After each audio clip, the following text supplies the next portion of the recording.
Good morning and welcome to Flory Fest 2023. Here we are with you bright and early on the 23rd of September. And yes, what a fine fettle we're all in. We're all invigorated and ready for this. Yay! Well, Nathan's got the flu as always. Andy's dying pretty much every day anyway. Yeah. But me and Matt were up particularly early, so we're all right. I was up very early today. I watched the up at Grand Prix 5:30. qualifying. I watched the Grand Prix qualifying this morning.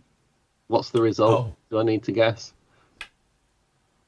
Is it what you I expected? don't know. I don't know whether Phil's watched it or not. I haven't, but you can tell me because I'm not going to be able to see it today, am I? So you can Yeah, but fill what me in. about Go everyone on. else who's waiting to see it? Oh, I don't know. Yeah, perhaps we'll do Put it it this way, later. Do it this afternoon.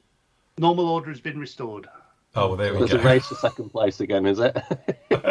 Yeah, that's it. Forget lead up. We won't worry about that. Right. Anyway, good afternoon, good morning, good evening, depending where you are in the world. Obviously, we're with you now for the next 2 days solid, 10 o'clock every morning, and we'll be back with you at 2 o'clock in the afternoon for various bits and pieces. If you haven't done Flory Fest before, basically the way this works is it's our virtual online model show, if you like. The whole point to this one is obviously being community. We can share with you. We can talk to you guys, obviously, in the chats, rooms and everything else like that. So if you've got anything you want to talk about, any questions, various bits and pieces, feel free to post them up in there. Remember, if we don't answer your question, it's probably not personal or anything else like that. We're not dodging it. It's purely because they move so quickly in the chat rooms, we don't see them. And even Nathan, with his wonder little gizmo as he tries to get these things, sometimes can't keep up with some of the questions going through. So, so if we don't answer it, just keep asking. You know, we don't want you to pay money or all these different bits and pieces that other people do. Literally just keep shouting at the screen and we will get round you eventually, all right? So that's how it works. So we've got various things going on today. We're going to be doing various demos with you this morning. Matt's going to be basing up and getting the first coats of paints and things onto his little figure bust, ready for this afternoon's demo on that one. So he'll be showing you all about that. I'm going to be showing you some stuff about the wash. We're going to be using the new thick wash as well. So different techniques and the way that actually works, plus the fact all the other bits and pieces that are going on as well. So we've got lots of stuff, and then this afternoon we'll be back with you for pretty much the same all the way through. And then don't forget, tonight at 7:30 we've got the quiz with our quiz master Nathan. Will be probably making us all feel like complete idiots again. When we're like and the rest of you are all be on Google. We can't do it because we're here or on camera, but the rest of you are like, I'll Google that, you know. But anyway, if you do want to join us for that one, it's just a little bit of fun at the end of the day and a little bit of our wind down show afterwards. And again, we've got all this tomorrow as well. So this afternoon as well, we've got Brett coming on as well from High Altitude Hobbies. He's got a YouTube channel. You might have seen him as well. So he's coming on. And then tomorrow afternoon, special guest is our very own Peramjit. He's going to be on. Obviously, he's the Airfix designer. And you can ask him as many questions as you like and all the way through. I've got some questions, and if he's probably watching this morning, I will get those questions that I've got so far over to you this afternoon, mate, and then you can pre-do them and get the information you need for those as well. So, but thank you to everybody who's emailed over questions and various things like that. If you do want to get in contact with us, obviously the easiest way for members is to pop into, hold on, I've got to change the screen because I've got the thing up on here. Members, if you pop in to the page you're probably watching this on right now in the forum, and if you've got any questions, put them under today's show's post, the Saturday morning 10 a.m. post. Just pop it down below here and you can go off and ask questions down in there. Obviously everybody else, you can either do it via the live chat room things if you can, or if not, just send over your questions as well to sales@florymodels.co.uk, and I'll ask them probably on the next show, because obviously I can't do emails as we're on here right now. All right, so lots of things going on in there. Obviously we've got various sales and things happening. If you pop over to the Flory Models store, so if you just go over to florymodels.org and then you can pop in the store, I've got 25% off all the wash sets, all the new thick washes, all the thin washes. We've got deals on the bottles as well, right the way through, and obviously we've got deals on all the pigments and all the merchandise as well. So we've got the mouse and sticker sets and card sets. We've got those. We've got the polo shirts. We've got the t-shirts. We've got the aprons. We've got the hoodies. And to be honest, we're rapidly going out of stock of these. But if you can grab them, you can do as well. So we've got the glue holders, and obviously we've got the micro set and sole. I will get some more printed next week, so I'll probably put them up, and you can have like a bit of a pre-order on this one. All right. So they are down in here. You can get off and grab all of these ones. Don't forget PM Models. They've got their huge sale going on at the moment. So we've got 15% off all kits. Basically any kit that's actually on the site, plus the fact we've got extra flash sales areas, which I'll show you in a second, which is up to 25% off in there. All right, and that's going to run right the way through until was it 1 minute to midnight on Sunday? Yes. So that one goes down in there. And obviously today's special offers, obviously I had some specials on last night. We got the new ones. So we got the perfect grade Millennium Falcon saving you a whopping, what's that, 60 odd quid? So 65 quid off the perfect grade Millennium Falcon. I've built that one. There's a full video build of it. It's probably one of the, well, as I say, I'm biased because I'm a Star Wars freak anyway, but it is absolutely gorgeous. Not only is it probably one of the most fun builds you could ever have in your life, but it does produce something extraordinarily, well, impressive at the end of the day. All right, so if you do fancy one of those, I know it puts a lot of people off, but sub 300 quid, trust me, it's worth every penny, because it's going to be one of those things you're just going to have with you forever. All right, if you want something a little bit smaller, £90, we've got the 144 Bandai Millennium Falcon as well. So you can grab that one there. We've got the Ultimate Tempest as well by Edard, 140 48 scale. And again, just 38 quid, nice little saving there. And obviously we've got the Shah Harrier. Oh, sorry. Oh God, now I'm pressing the wrong buttons. There we go. We've got the Shah up there. And obviously we've got the GR3 Harriers as well for the 40th anniversary edition. These come with the tugs as well. Do you get the crew? Do you get the little men, or is it just the units? No, I don't know. But yeah, I must admit, I haven't actually seen that kit in the flesh to know. I know the kits, I built them, but haven't actually seen if you get the crew with that one. So anyway, they're the anniversary ones. Again, good saving on there. Normally they're 69 quid. We've got them up there for 55 quid for you. Another beautiful kit that I built as well is the Strike Eagle. It's the Great Wars Hobbies one. It is brilliant. It's a mega kit, and it comes with all correct weaponry for this day and age. It's got the small diameter weapons and things like that as well. That's a great build as well. I did mine last year. We got the Stug as well, another great kit as well from Ryefield, so you know that's going to be lovely and detailed. And again, the other Ryefield one, which I was very much impressed with when we did the review, is the actual Sherman Firefly 5C. Really nice kit. And again, we've got the Dragon one over there as well, if you fancy something like that. And then obviously we got an early Tiger from Dragon as well, normally 80 quid, look, and we've got it up there at 56. So if you want to grab any of those ones, this is this morning's flash sale. These will either sell out and go out of stock, or they'll be changed over this afternoon. So literally you've now got best part of what, 3 hours? Yeah, 2.5. Yeah, just about 2.5, 3 hours to go and grab these as well. All right, so after the show you can go off and grab them straight away. Can I just say that there's very limited numbers on the Ultimate Tempest, so grab them quickly. Nice kit, that. Yes, they have been selling out this morning since it went live first thing. So yes, grab those. So we're almost out of those already. All right, but if you do fancy a bargain, pop off, grab those, and you'll be good to go. Obviously, we've got other things going on as well. Our friends over at High Altitude Hobbies with our very own Brett, he's doing 10% off all Flory Models products for today and that. And obviously, he carries the entire Flory Models range of washes as well. And he's even got some of the sanders left over. Well, right, looks like he's got 2 sanders. Oh no, he's out of stock. Is that one out of stock as well? No, it looks like he's got those still. Our sanders still in stock. So yeah, so we got those and the other bits as well. So if you just want to pop over to those, don't forget links to everybody is down below in the show notes on all the pages, so you can go straight to these areas. And also we've got our friends over in Greece at Serious Models as well. They're doing 20% off. So if you're in the EU and you don't want to worry about obviously import duties and handling things and all stuff like that, you can go direct to them as well. They've got 20% off on there as well. I don't think I've got the actual address in that because it turned up a bit late, but obviously you can just pop over to there, and obviously with all of these just pop in here, and I've got the full list of the stockists on our stores page on the Flory Model site. You can just click on any of these and go off and grab those right the way through. As well, if you want to join us, and a lot of you have, we'll have a look at these a little bit later, you can just pop over to the official Flory Models Instagram page, and if you tag us into your photos, you will appear in here. There's some of you, look at that, that's a cracking prowler, look, the old Airfix one. That's cool. Beautiful, that's proper cool, that is. So well done, Tom, and that is real mega. I saw that when I looked over this morning and thought, wow, that's really nice. So but yes, if you want to do, we'll have a proper look at these a little bit later, so just tag us and we can show your work in there. So again, fully interactive, and then hopefully we can get you all on the right page you make our way through. So yes. Whew, and breathe. Is that it? Breathe. Have a breath. Yeah. Do you like that? How many minutes was that? Straight off the belt, non-stop. Right. It's amazing. Can you just go to the bookie bit? Sorry, did I not let you get a word in? No. I just let you go then. There's no point. Yeah, just don't stop me. I'm on a roll. There we go. So, we have the what is it? Earmark, is it? Airmark, In yeah. profile. Phoenix Publications. Yeah. the Seeking book, which has got a build in the back of the Airfix new 48th one. Yes. And a grand total of $11.99.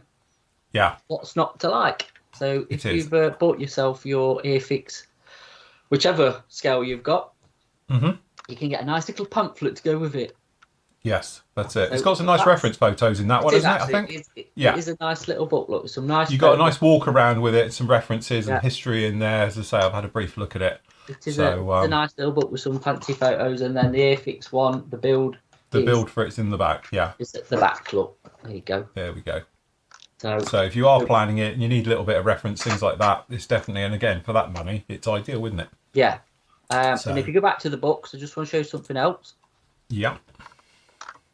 If you go down to the FAQ books, so we have this on offer.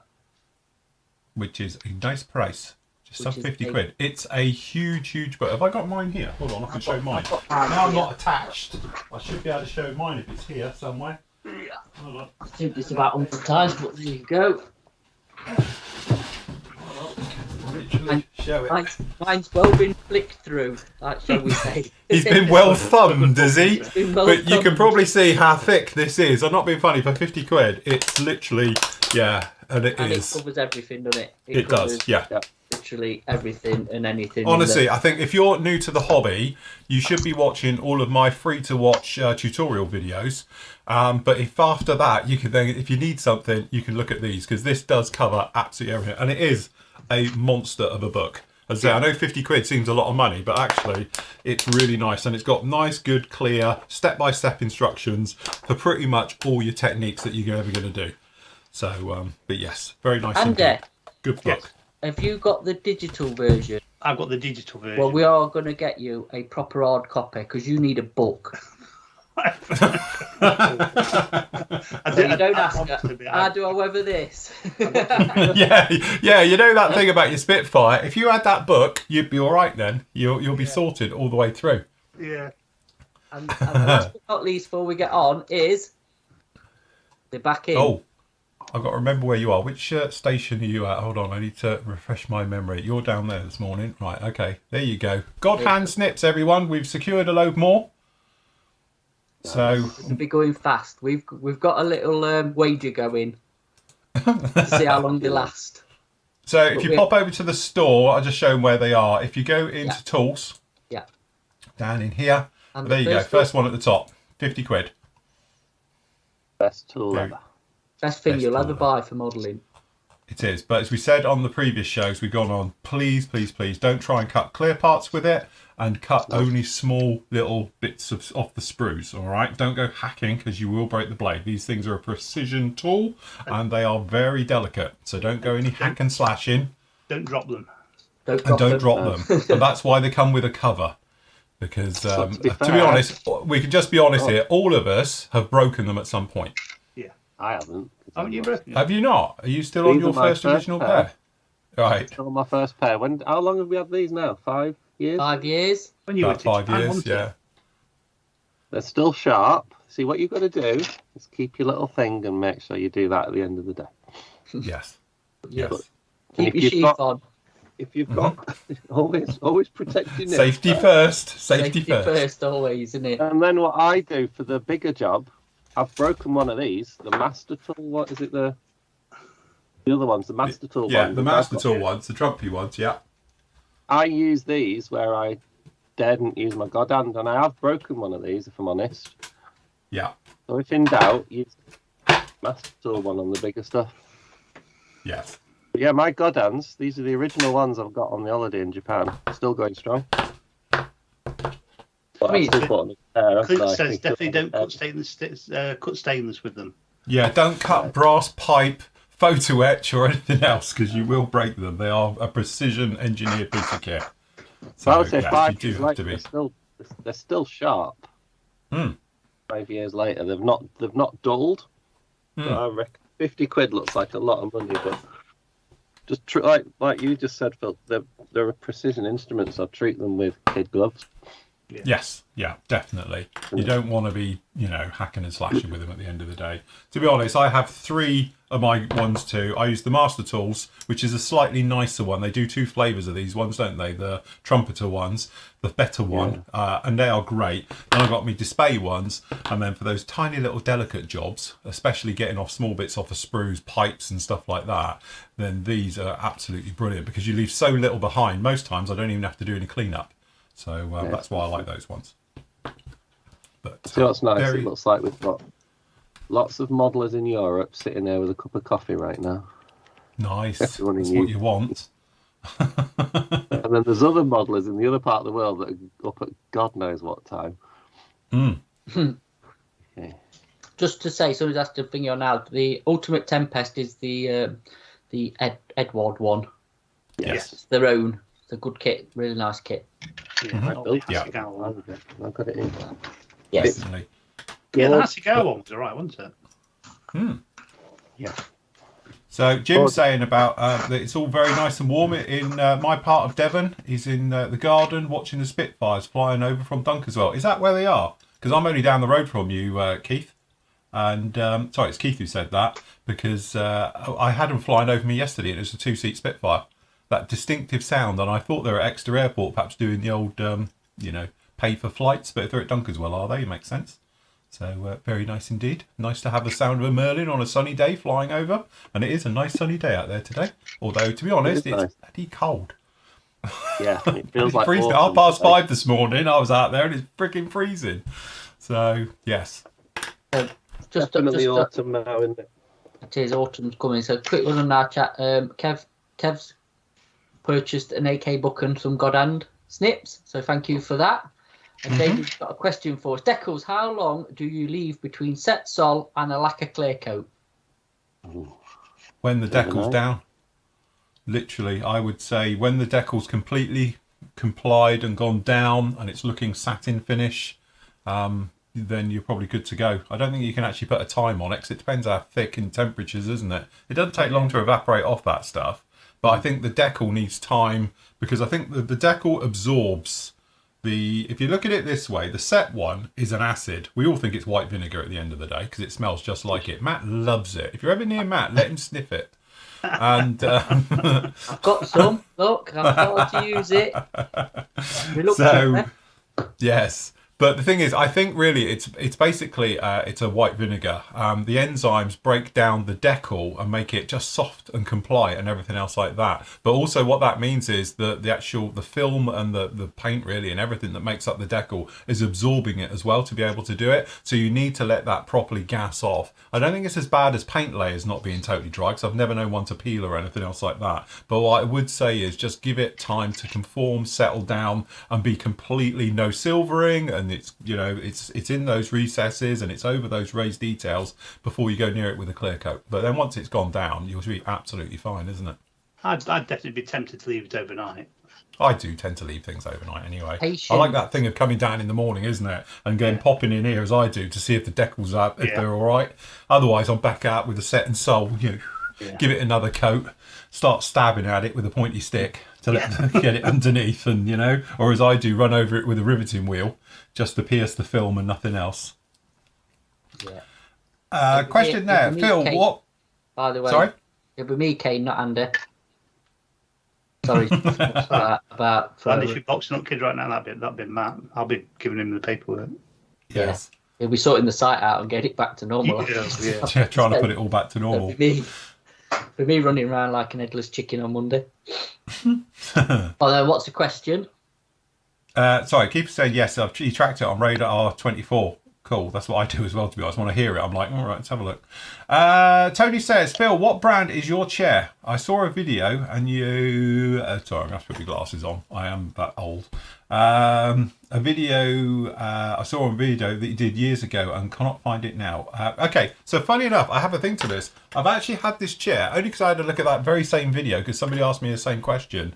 I've had it now for 5 years.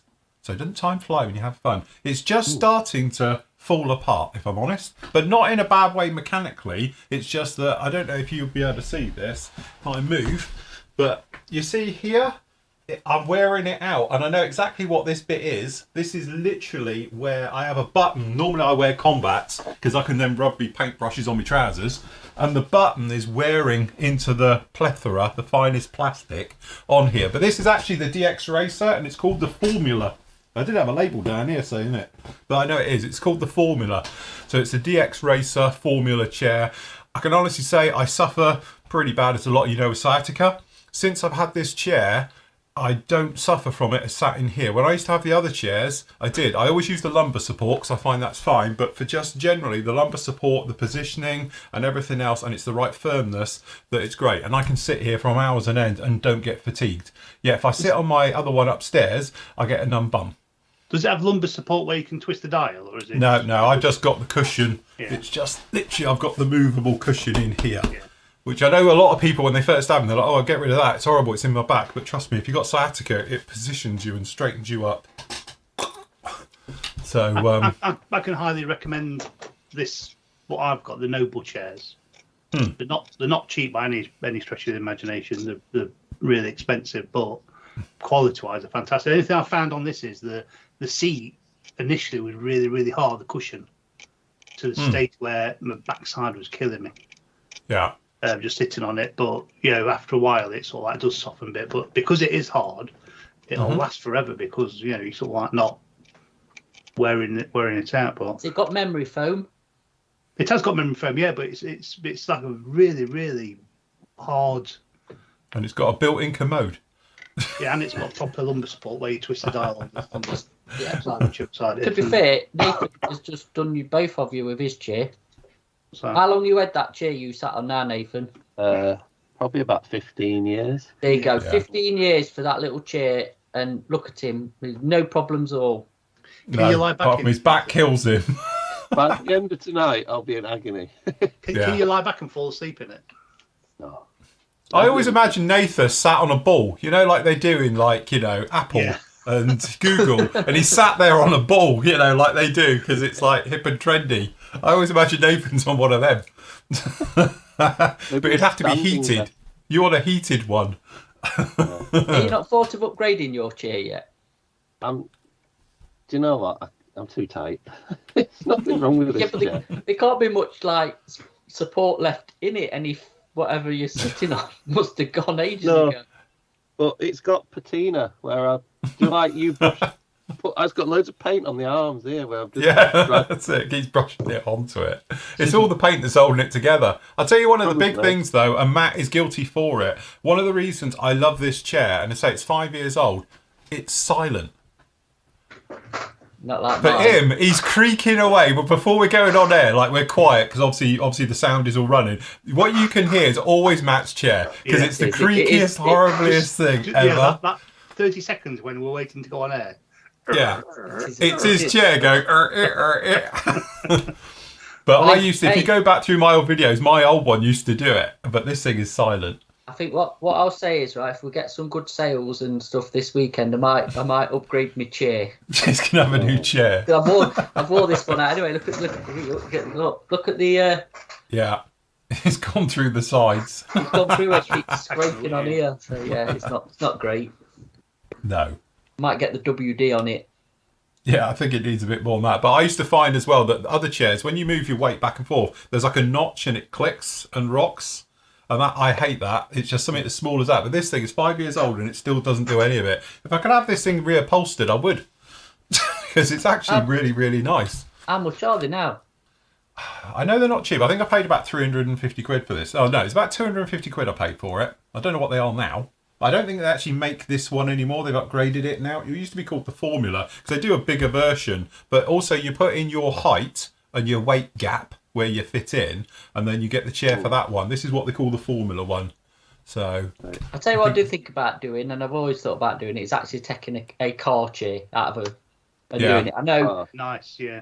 My friend of mine, Joe, has used an Alfa Romeo seat, and he's got one and he's put it as his desk, and I tell you what, it's so comfortable. I'd definitely rip the ones out the Beamer.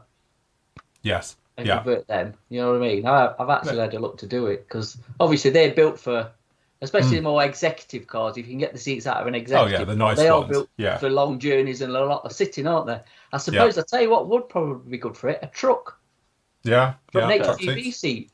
Yeah. What about some of Martin Baker's finest on casters? Yeah, but they are the. Have you ever sat on those things? They're the most uncomfortable things ever. And I know people say, "Oh, you need a sheepskin thingy," but you know, when I've been in them, literally half hour, my arse is flat. They are hard because they're not. They want to support you in case you got to get out in a hurry. Yeah. So, but they are horrible, the hardest, horrible thing. So I always fancied an F4 seat, you know, with a curve over, with the handles.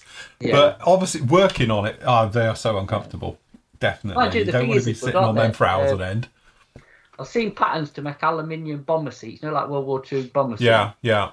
Loads of patterns so you can just rivet them together and stuff. So I think we've probably talked about it before, but they always look cool because I know they use them in like in hot rods and stuff, don't they? That sort of thing from back in the 50s and stuff when they could get all the bits and bobs. But yeah, they always look good. But like I say, the comfort wise, No. it's one of those. Because you can buy online. I've looked at it. You can buy the plans and that, and take them down to your local CNC place to make like Aces 2 ejector seats, and they just do it all in MDF, and then just bolt it all together and paint it and detail it. Get the cushions for it, and you end up with one like that. And they're quite cheap to do in theory. Well, a lot cheaper than trying to buy one.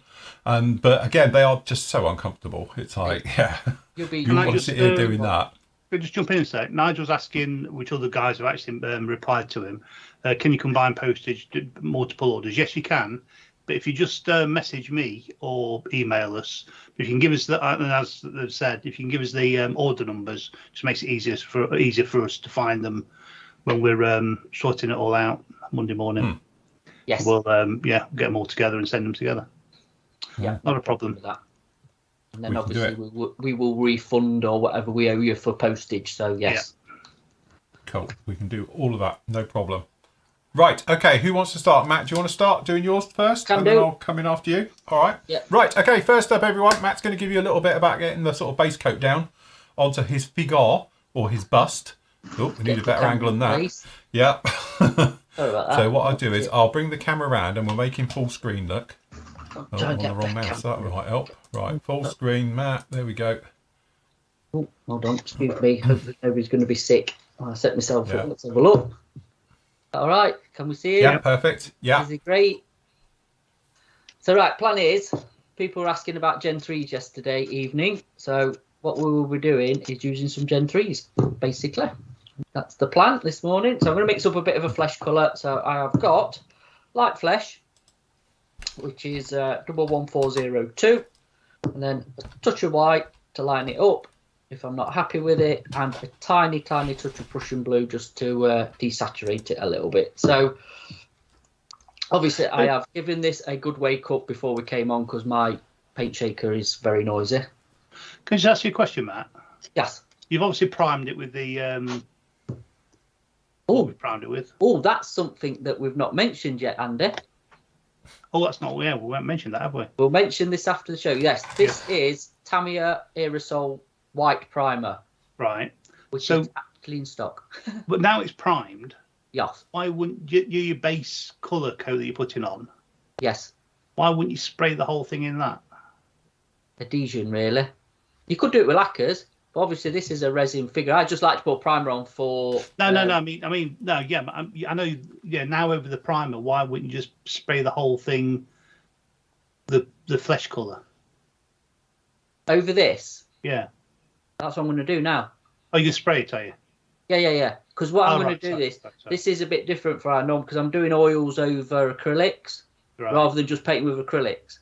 Yeah. So you need, obviously, oil paints are transparent. So it's going to take forever to cover with oil paints and it's going to take forever to dry. So the plan is just to give it a base coat of a flesh colour or whatever. Right, yeah. Yeah, and then this afternoon I'll come back when I've done my oil paints. Sorry, I thought you were going to paint it by hand and. You can. To be honest with you, I'm just using this because somebody was asking about airbrushing Gen 3s. Yeah. There's no thingy why you couldn't just paint this by hand. Yeah. You know, big brush, slap a few coats on it, let it dry and settle, and then just do it with oils over the top. So you don't need an airbrush for this at all. So. Just another quick question. Go on. Did his lobotomy come out all right? Did his what, sorry? The hole in his head. Yes. Look. All right, yeah. And then I drilled out the bottom, look, because what we didn't forget to do is put an hole in the bottom to get the leach it. Oh, right. The Yeah. next time we do a print, we need to do an hole in the top and an hole in the bottom. So it can, air can. So I just took a drill bit and just drilled a couple of holes. You'll see how much resin came out of it. It was proper full.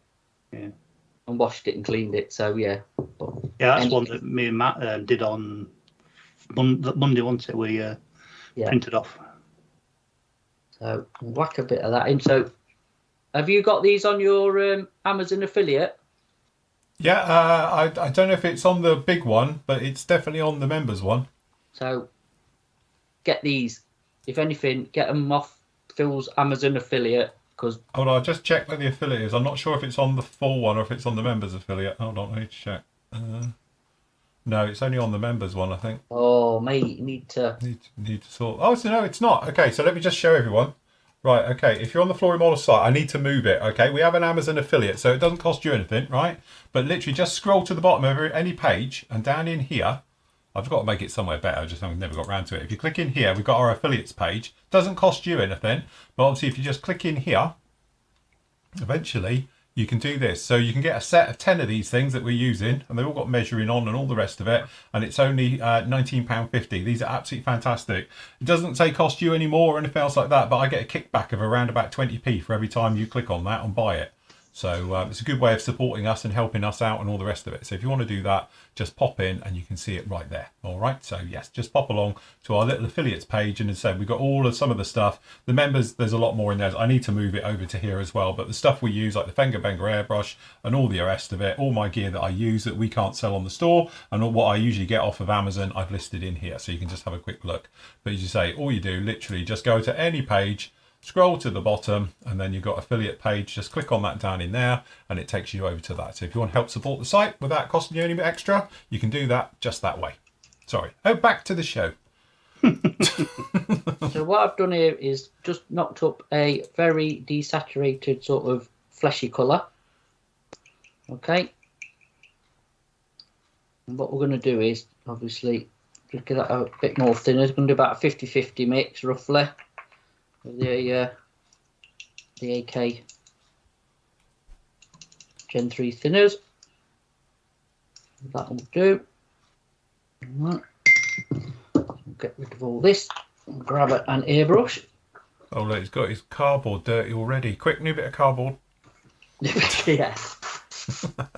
Yeah. So again, for your flesh tones, you can adjust to what you want to do. So this is actually a little bit sort of... Actually, it's not as bad as I thought it was going to be.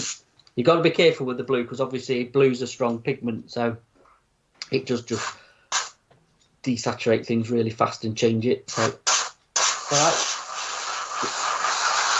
So light coat, I'm going to build it all up.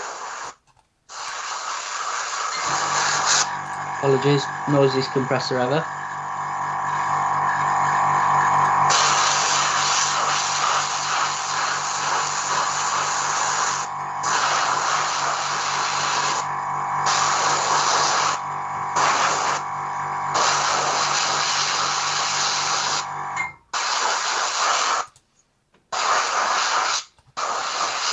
So a quick light coat, and then we'll let that dry.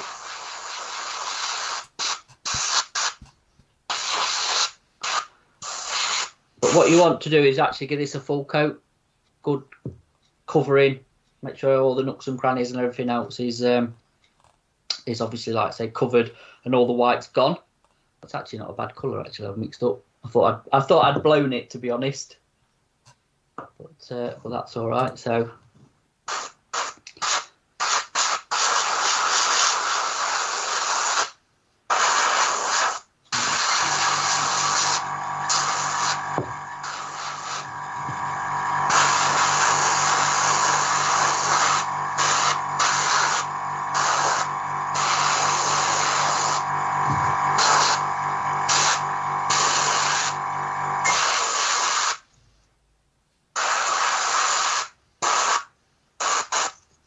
Shall we get behind his ears?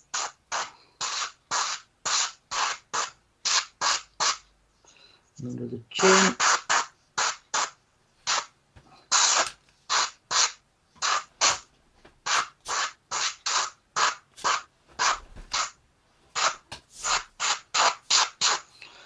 There we go. As simple as that. So has anybody got any questions while I'm doing this? Just while you select that drive, I've got 2 little quick questions here, and I'll scroll down to try and find the others. The first one is White Wolf says about here, best alternative to sanders now not selling them. To be honest, like I said before, you know, there's lots of different ones out there. Most of them are just nail files and all the rest of it. One that I do like and I have been using is the Display ones, which are also the same ones that we sell as well, which are by AK, isn't it? Meng ones. Sorry, that's the one. Meng ones. So they're the same thing. They are literally from the same place, same company, and all the rest of it. Apart from one's got Meng on, one's got Display. So either the Display sanders or obviously the Meng ones. I've been using them. That's it. And to be honest, these little sticks, I've been using them as well. Little sponges. They're really quite good. So and they're self-cleaning, which is what you look for. When I was designing them, we wanted obviously the right grip was number 1, but number 2, that to be self-cleaning, which means you don't literally just rub them on your trousers or on a bit of cloth or something, and it gets all the dust and all the crap out of it, so you can continue to work. So that's what I would go for. Second little question down here from Johnny, who's saying, quick question to Nathan about his YouTube videos. He can't find the ones now for the tornado. Are they still available? And have a nice day. You're muted, Nave. Nave, you're muted. Right, to cut a long story short, I got sick of logging onto YouTube and seeing a load of flack, so I deleted the channel. Oh, there you go. That's your short answer to that one. So I've got one, though. You can have a look at mine if you want. Yeah, exactly. So I got sick of getting on the train in the morning and seeing a load of flack, like, done this wrong, done that wrong, that's bad. Welcome to YouTube. Yeah. And apart from my lovely subscribers, I thought, sod it, so I deleted it. Cool. So there you go. People got what they asked for. Yeah. So anyway, there is another one up there. Don't forget, you can have a look at my one if you want to have a look at that. So yes, right. Okay, let me go down to where we are now.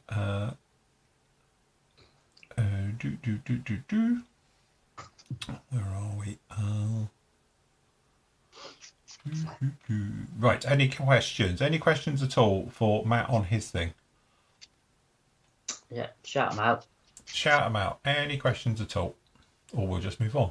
Or any questions about Gen 3 or paint in general? Anything about, or hand painting and stuff like that. Anything at all. Shout them up now. Phil, would it be possible to build the Trumpeter 148 scale Vigilante? I built that one donkeys years ago, literally. And to be honest with you, it was not a bad kit. The kit's all right. It's a bit flashy and it's early Trumpeter, so it's got huge, great riveting on it, especially on the corners. But, if you can sand the back off slightly film, it's actually not bad at all. Right, okay, so where are we? Do the AK 3rd gens suffer from drying on the needle? No, not as bad as other acrylics, especially if you use their own thinners. Like I say, there is some sort of retarder in this. There must be, of how they've done the formula. But I've never had it. The only thing you've got to watch with it is it separates when you leave it. Mm-hmm. As in the colours will separate. So you've got to keep it constantly agitated, which I'll show you in a minute, because obviously this, now I've left it in the airbrush, you'll see what I mean. And the colours will just separate. Nothing like, catastrophic or anything. You've just got to re-stir it back up and mix it together. I think that is a bit of a thing with acrylics in general, a bit of an Achilles heel, and you can forget and then just spray. But no, I've to be honest, I could probably leave that for another half an hour and then just spray it again, and it'll be absolutely fine. Mm-hmm. So again, you just want to go probably more on the thicker side than you normally think you would with acrylic. So I think a 50-50 mix with this, with the thinners and the paint, is quite a nice ratio. Again, you can go thinner, but you're going to take obviously more coats to cover.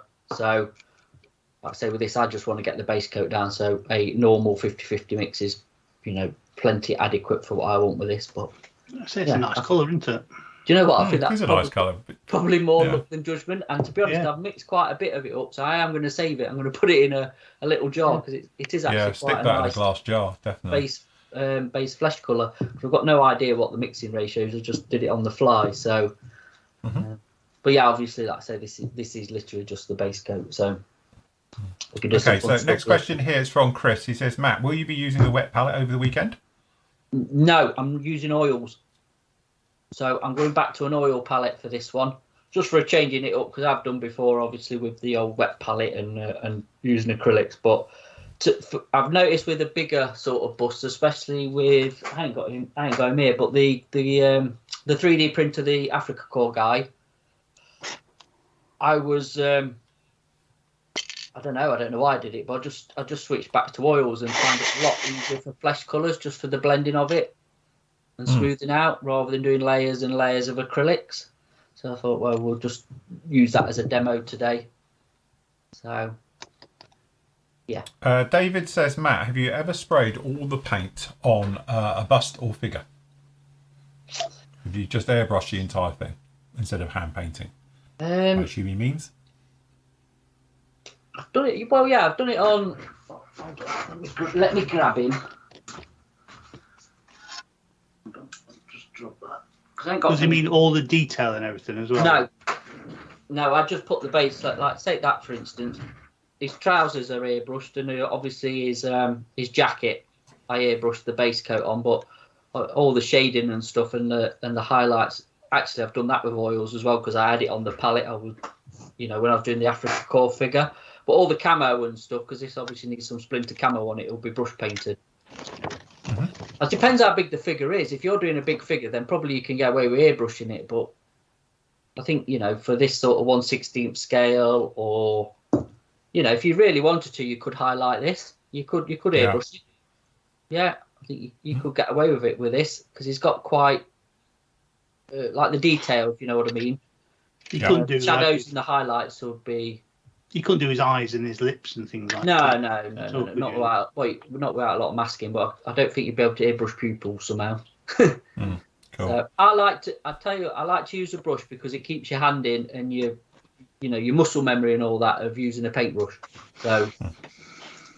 Cool. Okay, Jim says, Matt, what part does the blue have in the flesh tone? It desaturates it a bit. It just takes the edge off it being so bright, and because that's what you get. Flesh tones are always on the pinky side, the warmer side, shall we say? What is that flesh colour? Is it light flesh? Right. Yeah, light flesh. So the blue, which is obviously a strong pigment, just takes that bit of brightness off. It dilutes it a bit, desaturates it. That's the word. And then the white obviously lightens it up. So it makes it on the bit more on the cooler side than the warmer. But again, it's personal taste to your flesh colour preference. You think they'd mix a colour like that for flesh, wouldn't you? I'll tell you what, the main, and they've nicked this out of the Vallejo range, but that was the main go-to. Beige red was like the main go-to flesh colour, which to be honest, I don't think there's that much in them. From light flesh to beige red. And that was quite a staple for figure painting for a long time. So you could use beige red if you've got that, and add a little touch of blue or a bit of white and line it up. So they're not quite as accurate as XF15 though, are they? Not really, no. That's got to be the best. But again, some people goes straight into this sort of colour look, mahogany brown as the base coat, and then goes dark to light. I'm in like a mid-tone, if you want to call it that. This is like the mid-tone of it. But you can go, if you want to go really, really light flesh, which, you could use highlight flesh, I suppose, that sort of colour. And then come down with your shadows and stuff. It's personal preference, really, how you want to do it. So fair enough. Okay, so a couple more questions, because they're moving quickly. Where are we? Matt, does the third gen paint smell bad? No, don't smell at all. Don't smell of anything. That's why I like using it now, because it doesn't. The thinners has got a slight whiff of alcohol, I would say, a bit like X20A, but I think it's a lot milder. It's nowhere near as potent. No, it doesn't smell at all, I'd say, when you're spraying it. No. Okay, Steve says, any tips on getting the eyes positioned right? Practice. It literally is practice, and practice, because it's muscle memory, and I'm not brilliant with eyes, I'm going to admit it. It's not one of my strongest points with figure painting. It's just if you're using acrylics, which I will be doing for the eyes, I won't be using the oils for the eyes. If, again, you use your wet palette, mine's a bit filthy, so I'll apologise, but your paint's pretty thin anyway, so you're going to build it up, and what you don't want is like a massive thick layer of paint. You want to build it up in layers. It dries fast anyway, so you don't get that pimply effect of the acrylics.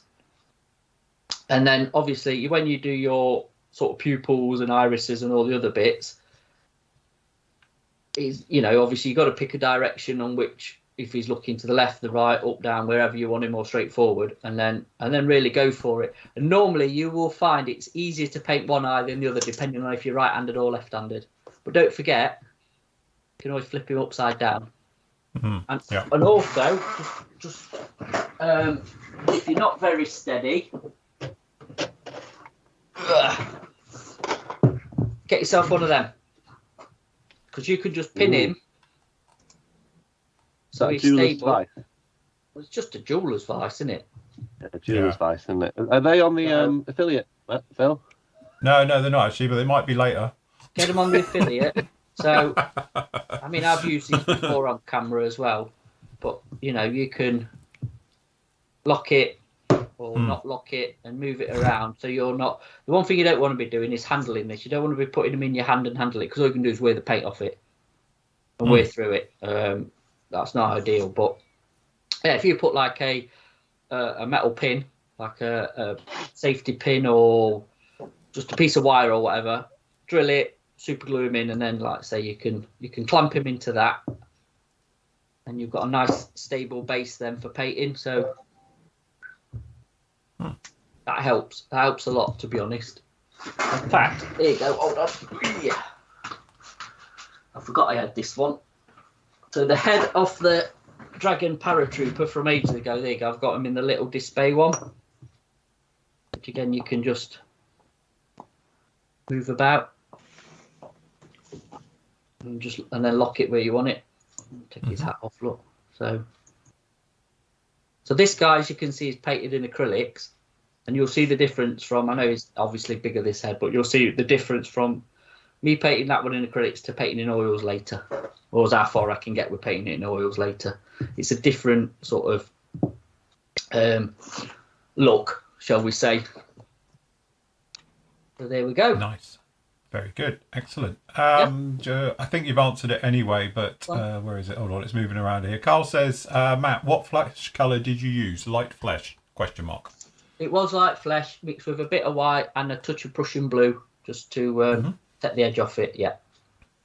So dark blue, basically. We've got navy blue, do the same thing. Just got stress enough. With the blue, you need a tiny, tiny little bit, because it's really strong, and it will just chuck it to like a green shade, which I did earlier. I've had to kind of pull it back, but there you go. Last one in, you can see where it's separating. Look. Yeah, it's starting to come up. So the blue, what I put in, is now coming to the top. Again, not a problem, because you just give it a shake or a proper stir, look, and it will mix back in. But it's something you've got to be aware of, and I bet then that means, yeah, there you go. Look, you can see in the airbrush. Look, yeah, they do that. So that is the only thing with the third gen paints I've noticed. You really need to keep them mixed all the time, otherwise they do separate out. Yeah.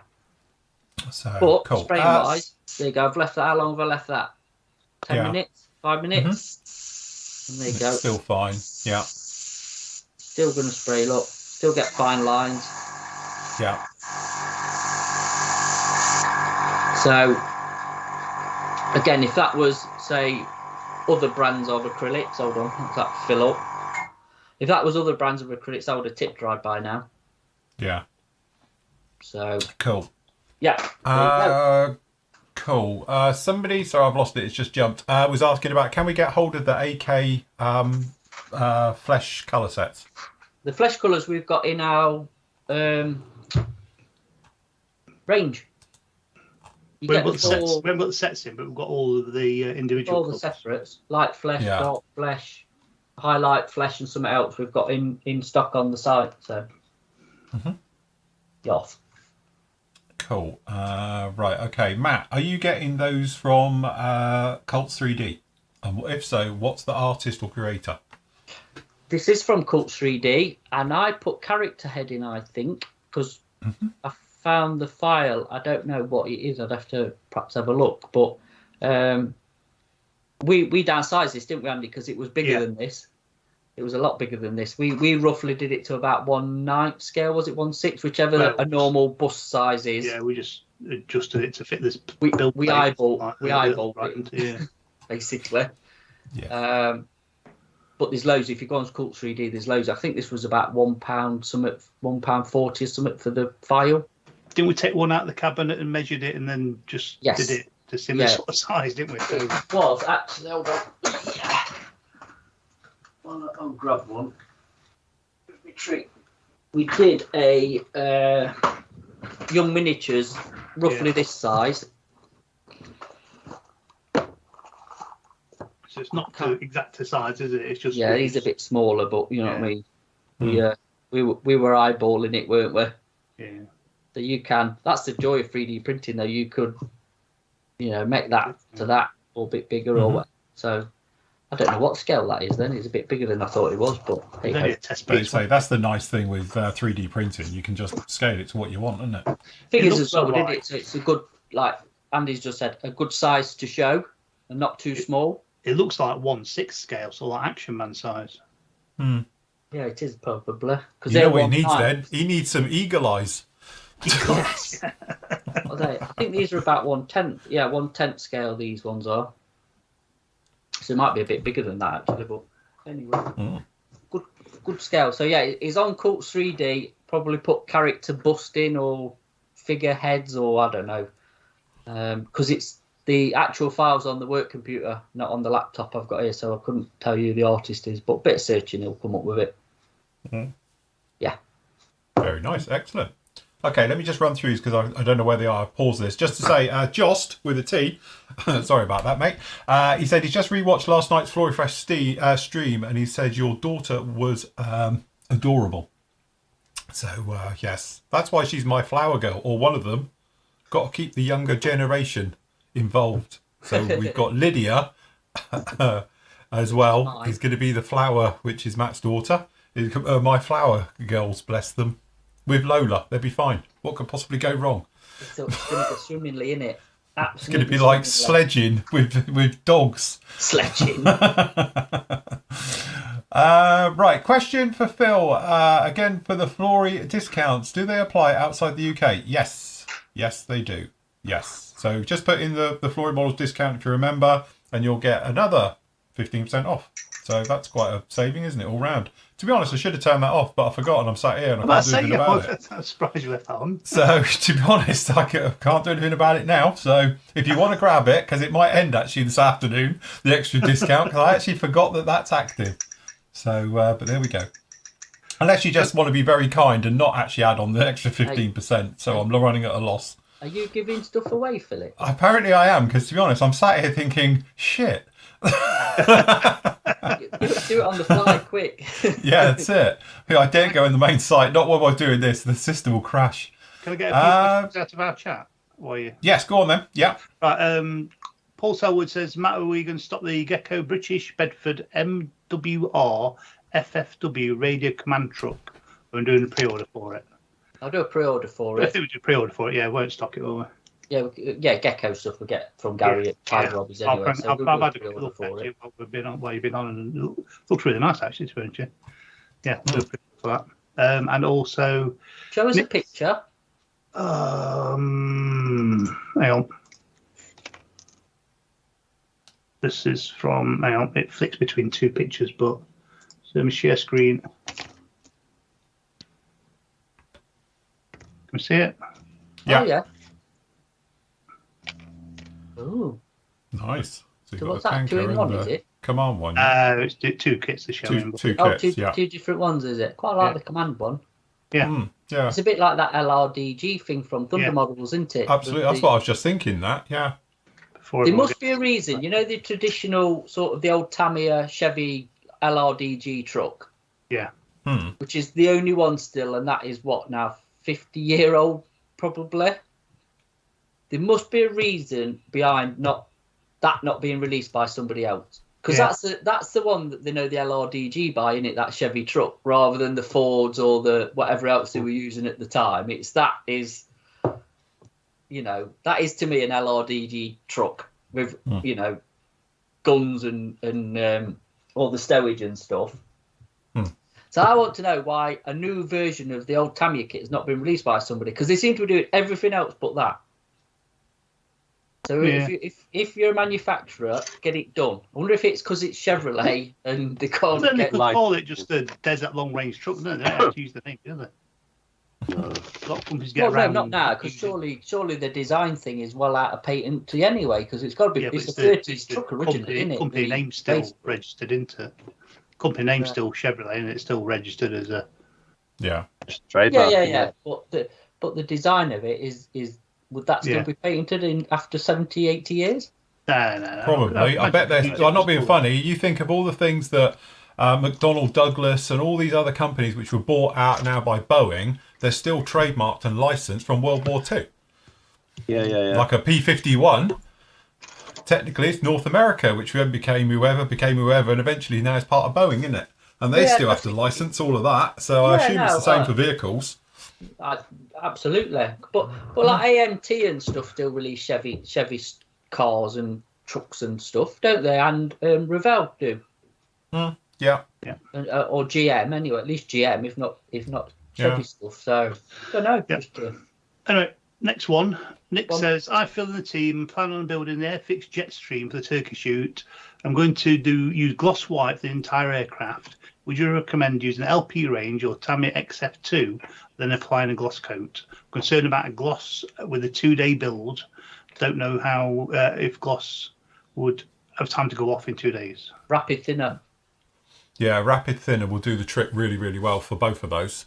I think you wouldn't have a problem with rapid thinner. If you're doing it traditional, then like especially if you're using, you know, like a retarded thinner, then I wouldn't go near it. Not on a 2-day build. You're going to get that eggshell effect. But as Matt quite rightly says, rapid thinner, hour later, you're good to go. So he's saying XF2. Wouldn't you use either X2 or an LP? Yeah, well, I think he means like you could do it in X2, that dry quite quickly, and then gloss it afterwards. It does actually say XF. It says XF, but but I think that's what he means. I'd just use X1 or X2, should I say, or is it LP2? LP2 or X2 because would be the LP2. We've finally got back in stock LP2. Yeah. One of the gloss ones rather than using XF and then the gloss. Unfortunately, mine are the genuine ones, and it's not written in English, so I can't tell you if that is. Hold on. Actually, so's my LP4. They're all the Japanese ones I've got here, so I can't tell you which is which. And Phil says he's got. This is an easy question because Matt's got 2 of them. What compressor do the team recommend? They use separate compressor in a tank, but the compressor is very old and it's on its less legs. Matt recommends just borrowing them from everybody else because he's never bought a compressor in his life. Yeah, a massive one in his unit, but his old unit. Yeah, he had a huge car one in his unit, which was a bit overkill for what he's doing here. So he's now inherited mine and Andy's as backups. I might be getting the big one back. I'm gonna chain it up outside and put a cage around it and then drill an hole and wheel it. That's it, plastic pipe coming in and do it that way. Hey, can you imagine that with the neighbours? I'm sure they'll be chuffed a bit when that kicks in. Yeah, midnight. Yeah, properly. Just while I remember, Phil, could you just nip back to the shop and nip into primers and varnishes? Just to quickly answer his question, it's a Sparmax 610. Yes. The TC610H to be precise. Matt's got mine and Phil's, and John's got one. You haven't got one, have you, Nathan? You've got a finger benger. I've got a finger benger. Thing, ain't you? So, right, go on, Matt. I'm in here. We are now stocking aerosols. Oh, gloss, clears, primers. Yeah. Tamiya surface primer, and we'll be getting the grey back in once it's in. We've got the white at the minute, but the grey's on back order. They're out of stock. But yeah, we're going to be carrying a few of the different aerosol cans. So yes, if I must admit, I've never tried any of the Mr. Hobby range, but I've done this stuff. Is brilliant. Last time I used it, to be honest, is because I did the Dayglow orange on the Dolphin or the Dolphine. And I used this underneath it, and it was absolutely gorgeous. It goes down like velvet. It's really, really nice. Well, that's what this guy is based up in. primered in was that Tamiya white primer. Yeah, his white coat on the plane that he's doing, he could use that, couldn't he? And just leave it as a. Yeah, that's right. Yeah, absolutely. Just use that. It's more. It's things a satin finish rather than a gloss finish, but still be quite nice. Just to answer Josh back again, because I've now got my glasses on, I read his question correctly. So he's basically saying about the Flory discount. Do they apply outside the UK? Also available through the European store. European store isn't me. That's just one of my stockists. What discounts they do, which they're doing 20%. That's up to them. And I know Brett's doing 10% all weekend as well. If you want the 25%, then obviously you have to get it direct from me. But obviously then you have to weigh up. You've got VAT going to be added when it gets into your country, because obviously it's taken off on ours. So that's the thing to balance as well. For people saying about the price discrepancy between us and PM store as well, is because it's slightly different. My store, everything is plus VAT. If you click into it, it will have the price with VAT. But if you look at them normally, it's then obviously plus VAT. So I can export around the world, no problem at all. The problem we have obviously with the PM store is it's all set up which prices are including VAT, and it's a right pain in the butt to have to take the VAT all off and work out discounts and stuff like that. It is now that we're so far down.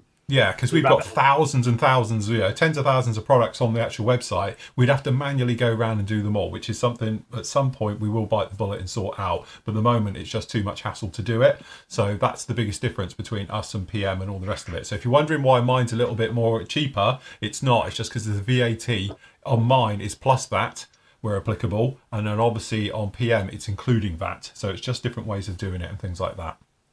So, but again, if you're buying from obviously Serious Models or Brett in the US, they are completely standalone. Obviously, me and Matt are partners in crime with PM Models. We both own half of it each, but so that's slightly different. But obviously, anything outside, it's different. All right, so just bear that in mind when you're ordering. But again, for speed, order it from them because obviously, it's just you're going to get it quicker and you won't get any tax problems or import charges and stuff like that. And Malcolm says about air compressors, the Bambi BB8 that I've got, and it's a really good compressor. You can't see it, can you? Can you see it? No, you can just see the top of it. It's a really quiet one. It's silent. To be fair, it is. I know the problem is microphones amplify the sound, don't they? If it's low sound, they amplify it. But it's true. Nowhere Alexa, near as quiet as, turn the compressor on. Alexa, turn the compressor on.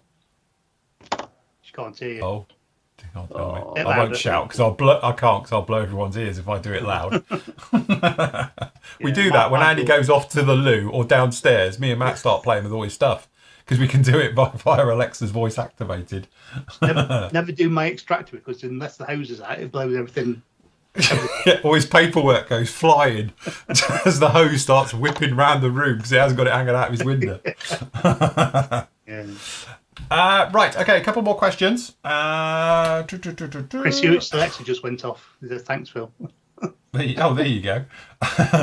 Right, okay. Sorry, I just saw it. Oh, God, hold on. It's all moved now. I just had a question for Matt. Where is it? I literally just had it here. Now it's jumped again. Oh, God. Question for Matt. Do you think of using decals for the eyes and irises instead of hand painting them? I have seen them. I just think I'd rather try and do it myself for practice, even if you make a mess of it, But if you really are struggling, why not? If it works, because I think, was it Archer that were doing them? I know Archer did them. I don't know if somebody else. Yeah, somebody did. I did see them. They look very nice, I must admit, because it was all different scales of them, wasn't it? You could on sheets. Yeah. So, but, no, I just personal point of view. I just like to try and practice and try and get better at it. So, okay, just Christopher Groom says damage boxes are or are not with added 20%. No, anything that's already discounted is discounted to the price.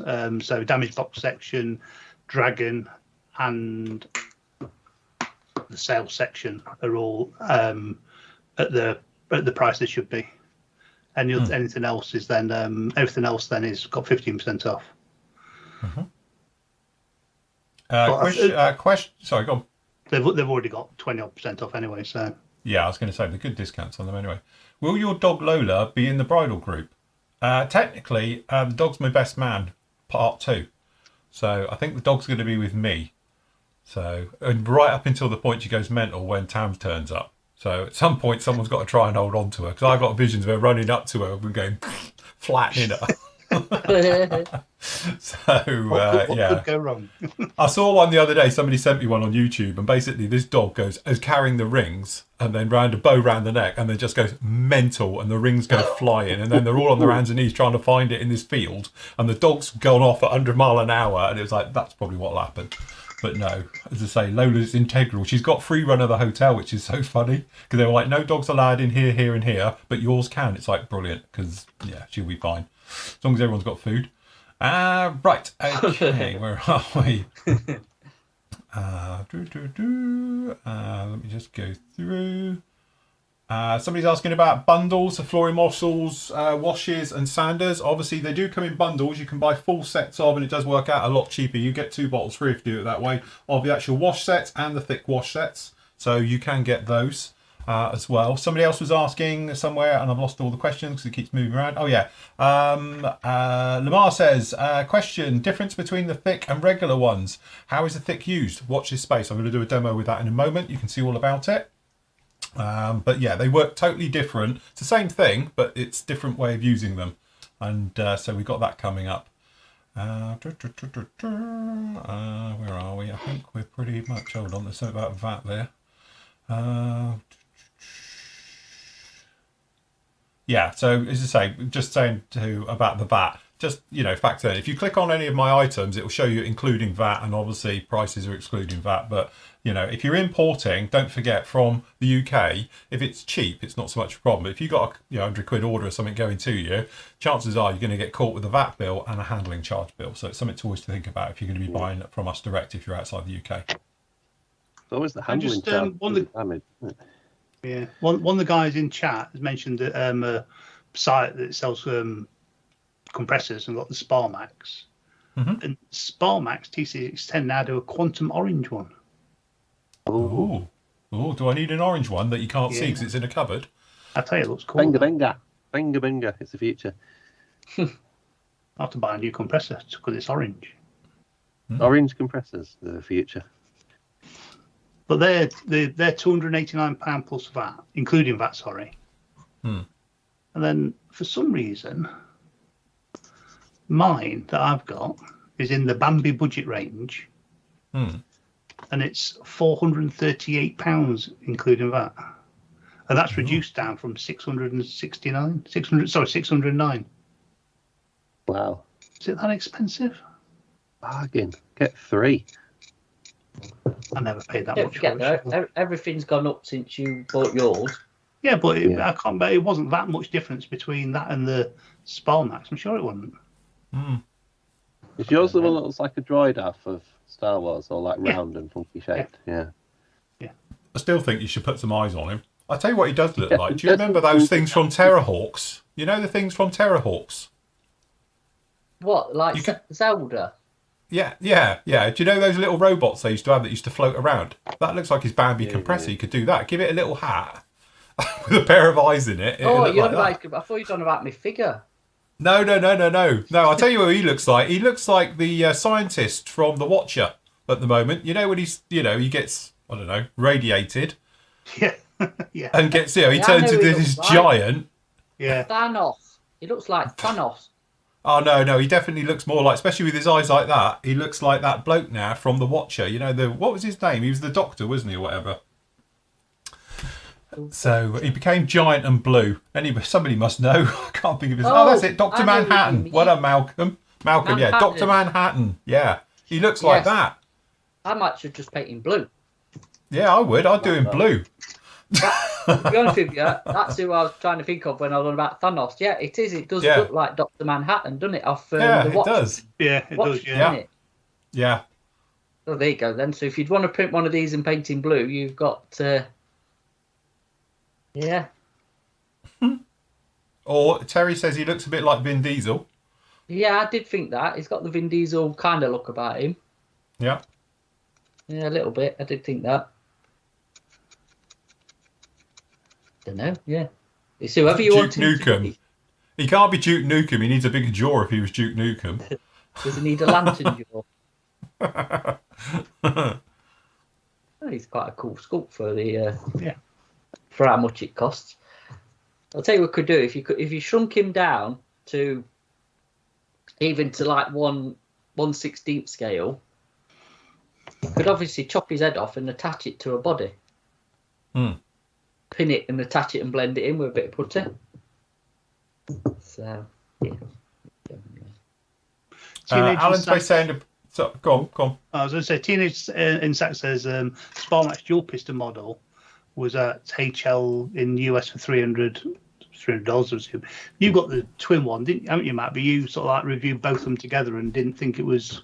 Me, I did, yeah. So didn't think it was worth the extra, did you? I use the 620 here. It's called the HT 620, and it's the dual motor. But as I said, there's a video about it, and I did a side by side. So the RPM, if you like, of the actual dual one is slower than the single piston. So if you're filling them both up, bearing in mind they've both got the same size tank, the actual 610, the smaller one, fills up quicker than the big one because it's actually quicker. So it was about 10 seconds difference. So if you go both from totally drained to filling them both up, and I'd show it on the video side by side, the 610 does it a lot quicker. And I've still maintained, if you're running one airbrush, the 610 is perfectly adequate. The reason I got the 620 is when I used to teach airbrush in here, we'd have 4 airbrushes going at once. So I used to run the 620 twin one because obviously the amount of air pressure it can build up, and it runs slightly quieter and slightly lower.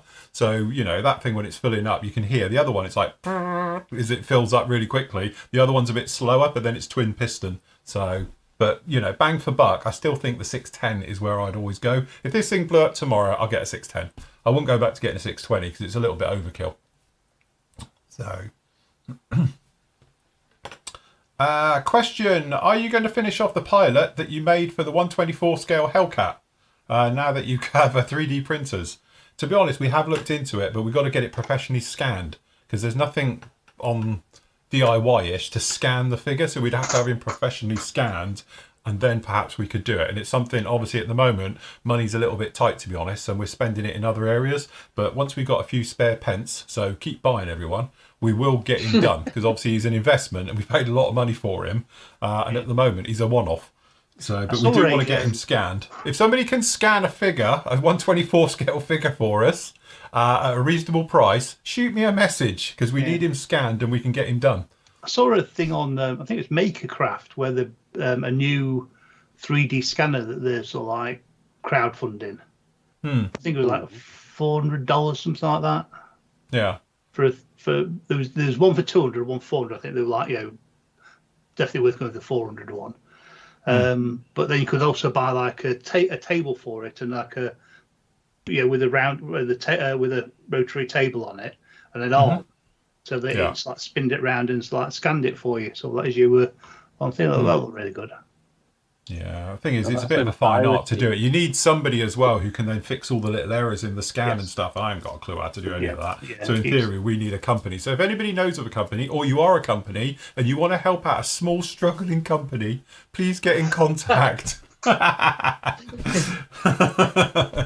Because we'd love to do it, but at the moment, it's just, everything we've looked at is very expensive. So we want to sort that one out at some point. But as I say, we will get round to it if we can. Right, okay, just while we've got a little bit of a thing here, I'm going to show you all about using the new thick washes and what you can do with it. So, yes, bear with me on this one. Let me just set this up. Where are we? Here we go. So, as a lot of you know, we used to sell, well, say used to, we still do. Where is it? If I just get my original wash. I just bump in, Phil. Go on, yeah. Jack says, ask Airfix to LiDAR it. Yeah, but their LiDAR don't do this size either. They do whole size aircraft. Trust me, I have asked. Oh, yeah, all right. So they do. They did one of the bosses, didn't they, of Airfix?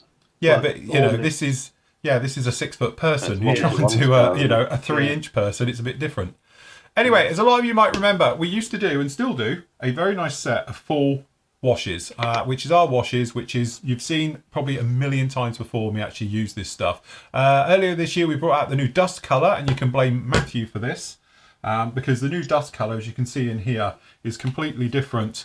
or say you might be able to see. I'll try a different camera. You can probably see one is pure white. The other one is, I call it like a bone white colour. As you can see down in here. All right, so this one is great for doing dust effects, rain effects, various bits and pieces. I don't know, are you going to demo this later, Matt? Can you have a go on your truck? You are going to do it. You're going to do it now, aren't you? Oh well, I wasn't going to do this bit with it, but I can do, or I might do it this afternoon. We get a bit of time. I don't know. We'll see how we go. But anyway, so obviously this is the two that we've actually got. So just to compare the difference, this one down in here is our normal old-fashioned wash. You know, and it's very, very wet. There's my brushy thing. As you can see, and it just, you know, it is what it is. All right. Or we've got the new one, which is the thick one. And this one's got a consistency, I always say, of like double cream. And you can see it doesn't flow off. It doesn't sort of go anywhere. And it covers really sticky. All right. And it covers really, really well. All right. In theory, they both work exactly the same, apart from this one is a hell of a lot thicker. It's got an agent down in here, it basically thickens it up. Also, it's got a hell of a lot more bite. And because it's got more bite, it means it covers very, very well. So for instance, if you're putting it up here on this little bit of roof tile, it will just go on and it doesn't run. You notice there's no capillary action to this. It will just sit, if I do a line along like this, and you can be actually really precise with this stuff, because it won't go anywhere. So once it touches a surface, it's not like the other one where the capillary action used to just flow off. All right, so that's the biggest thing. So if we just do this in, and then later on I'll do this. The drawback to the thick stuff is it takes a lot longer to dry. But, as I say, you can do some really good stuff with it. Already, I've put a little bit of grey, as you can see, onto this wall. Now this wall, to show how well this covers, was this. So this was the original colour of the wall, and all it's had is a coat of this grey on here. And just to prove the point, let me grab some of that grey. So I have the grey here. Just clean this off the brush a second. So with all this, as always, it's literally water clean up. We just got a little bit of normal clean water here. Tell you what, should have filled this up before we started. There we go. All right, so it's water clean up with these things. So it's nice and safe, it's easy to use. All right, so as you'll see here, it's thick, it's keepy stuff. All right, and then literally you can just brush this right over. So this is somewhere these days between a paint and a wash, but as you can see, it covers really, really well, and it's great. So again, I just do this bit here, we can see all the different levels. All right, so it just goes on, and then once you let it dry, hopefully you end up with it looking just like that. So this has got technically more covering power. The other big difference is the other wash, you might remember, if you just rub it, it comes off. This stuff, once it's on, does not come off. It's there permanently. So what happens is that when this dries on, it grips. So no longer will this just wipe away very easy. The old one used to do this and you'd have a white, dusty finger. This one now you won't, because it's on here properly. The original wash, it was very forgiving, very easy. This one's got a lot more bite. The reason for that is then it gives great effects. It still comes off. There's my... It still comes off with good old-fashioned spitty tissue, or just, I lick the tissue, but obviously you can use a normal cloth, and you can give it a rub, and I'm just doing this for mortar work. As you can see, it comes up absolutely perfect. So if you wanted to do like we've done down in here, and just use it for mortar lines, it will gum. And obviously you're going to have to give it a little bit more pressure, and a little bit more scrubbing to get this all off, but it will come away. And again, if you wanted to use it, railroads, diorama bases, stuff like that, as you can see, it just comes off really, really nicely. You can still overcoat it. You can still do all the bits and pieces to it. It's absolutely fine, all right? The one thing this comes alive, though, is you can actually airbrush this stuff as well. So, obviously, you probably would have seen, there's a video up there where I did this one with it. All right, so we actually went through this, and this was painted just in normal Panzer IV grey, browny colour, and we went right over it, and we did all the mud effects with it. We did the spattering and everything. So when you put this on through an airbrush, if I just show you, if you wanted to do something like normal, so what we're going to do, we're just going to put some water into the airbrush. This is just because this has got lacquer thinners in it and all the rest of it. So then we just blow that out. over the airbrush. And the clean up with this stuff is just water. You don't need any chemicals or anything nasty. Alright, so what you can do is, I'll take a little bit of white. This is purely because it will show good contrast. We'll try other colours in a moment. Alright, pop it in your airbrush. This has got a 0.2 millimeter needle set into this. It's nice, it's thick. You know, when you come in, there you go, you can see it down in here. And then what we'll do is we're just going to give this a little bit of, one side we'll do in white, other ones we'll use other colours, all right? So, same thing. We'll just come along. And you can see this is more akin to paint when this actually goes on, all right? And it'll take a little bit to dry. It's not as fast as the other one drying because it's thicker. But you can then go along and you can use it for some really nice sort of weathering effects. And again, we just pop down a bit of a thicker coat, but you can probably see how well this covers. Because again, it's more akin to paint than it is anything else. So there we go. All right, so what we'll do, we'll just let that dry and then we'll show you on there. On the other side, what we will do is, a bit too much in there, get some of this out of here. Hold on. Blubby blubby. Okay, let me just give that a quick clean out. So again, with all these things, just a little bit of water. Just normal water in your airbrush. You give it a quick swill out. Just like that. We've done that. I can't believe you're using your old Terminator. I know. Thing is, I've run out of demo bits and pieces because I haven't done anything for ages. All right. So on here, we're going to use, we've got here, we want the thick dark dirt. So this is just the thick dark dirt wash. Again, you can probably see how thick this stuff is. So again, if I do it on this side, pick a side, any side. So again, this thing doesn't literally come off like it did. So we'll just darken all this down.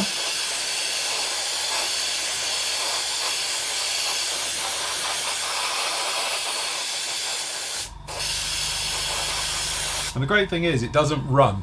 So you might remember the other wash, it would all pool up down the bottom and all of that. It will a little bit if you flood this too much, but it's a great way. So you can just go round to the entire thing and you just put it on like this. We'll leave a little bit still in there to show through. All right, you can go really lightly and then dry it back and go lightly and dry it back, so forth and so on. But what we do is we can just let that dry off just for a minute, but hopefully you can see there, we've got nasty and this one's down in here. Now this is going to take a little while to dry, so we will come back to this in around about 10 minutes. But what it does, once it's dry, you can do things like this with it. So again, this had the white one right the way over the same way, and all you do is you can either dry brush it back with literally a brush with a little bit of water on, and you can do streaking, but also because this stuff is thicker, you can do chipping with it. So if you use ice cold water, it really is quite difficult to get out, and you can actually chip with it and scuff it and get it to come out. This all down in here is just sprayed on with the brown. This actually is grime down in here. And then to get the flicks and everything up there, it's just on a toothbrush. So you literally just take it, and because it's thick, it will flick and it will stick just on there, just like that. And literally this is how we just went around doing all of this thing right the way through. So underneath this still, or hopefully, because it's been a few months, it is literally that original colour. So if I just grab a little bit of moisture, we'll reactivate down in here, and as you can see, it comes through. But again, it takes a little bit to get this to come through. It doesn't come away as quite as easy as it used to. So again, you can literally come in here. If I make a nice clean spot, you can see the original colour this was. Oops, that breaking the turret clean off. But there we go, that's that original colour which is under here, but you can probably see from the edges how you can physically go through and you can wear away at this, and again do quite funky little things. Because it's got more bite, it just enables you to do more with it. And again, you can do really worn little areas, you know, just down in here. Again, we just grab a bit in here. And this is the difference. Whereas the old wash was more akin to, right, it's there, it's nicely into position. This one, you can really start to wear at it and go through, all right?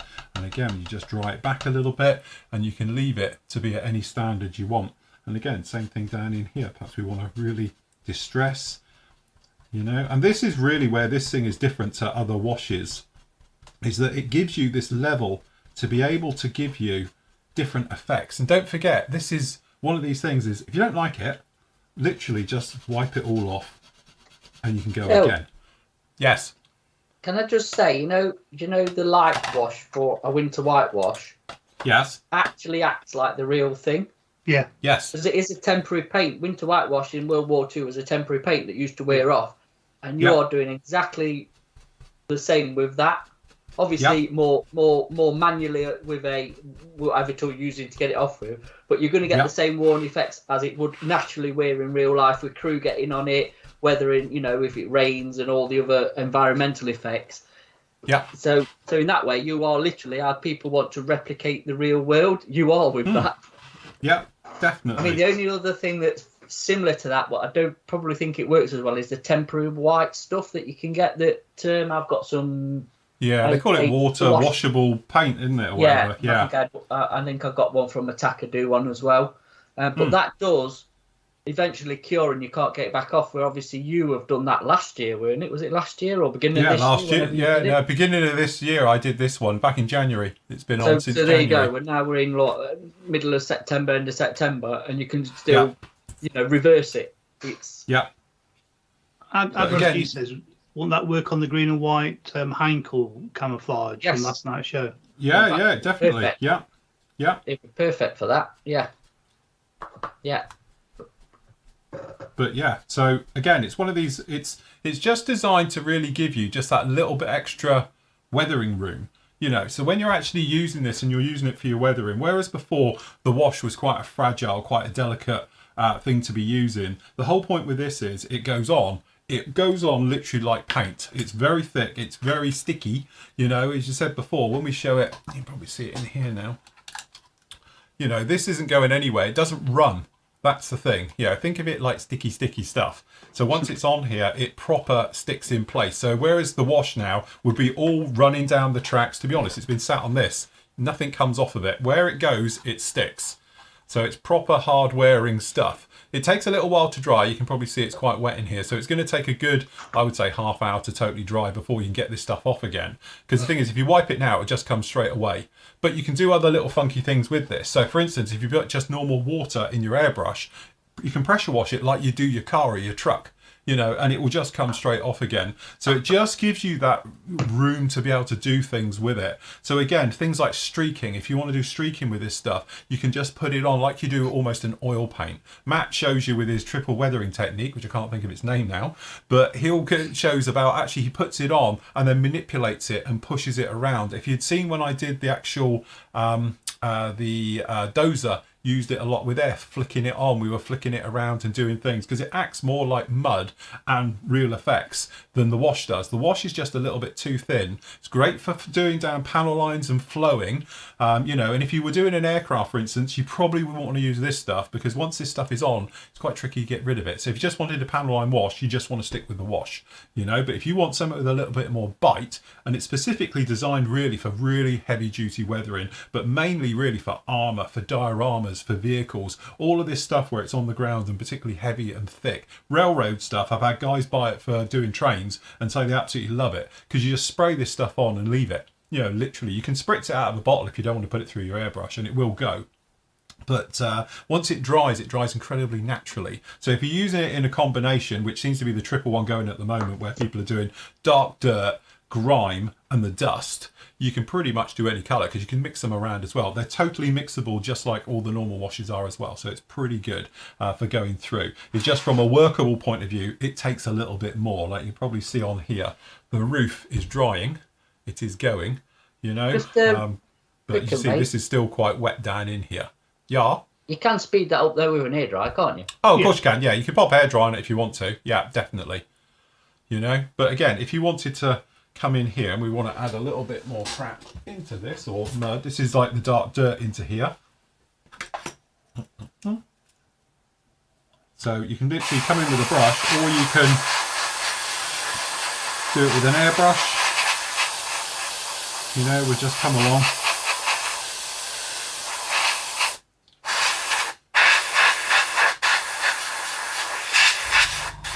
but you can just literally pop in and do all your little things, and it will dry back relatively quickly, say with an airbrush onto it, you know. But yeah, but again, you can do it like that, or if you wanted to, get some blobs coming off of here. Just like that. Oh. You can then come along with a brush. I haven't got anything on it. I've got a clean brush. But again, you can literally come along and just splodge this all in. Just like this. And there's other things you can do. You can add pigments to this as well. So the pigment then will literally bind with this, and it makes a really, really thick sort of gnarly paste, which will dry rock hard and it doesn't crack. All right, so that's the nice thing. So if you've got any pigment, and to be honest, any pigment works, but if you've got any of our stuff here, let me just grab some of that. So literally just got some light earth. We'll just come along and we'll literally just grab a tiny bit over here. So I'm just going to grab a little bit. So I'll pop this in here, grab a bit on the old brush, pop this down into here. And this will thicken it even further to a really gnarly, thick, clumpy paste. And you can literally make mud, and again, once this dries, it will be rock hard, just like mud. So again, we just come in here, and again, if you use the light earth or the medium earth with the dark dirt, you can probably see now this will start to proper clump together. But if we pick an area, say round in here, and just chuck it all down in here, that will have a really thick, sort of gooey, sort of sticky stuff, and it will dry just like thick mud, you know, down in here. So if we let this dry back a little bit later, you'll be able to see it.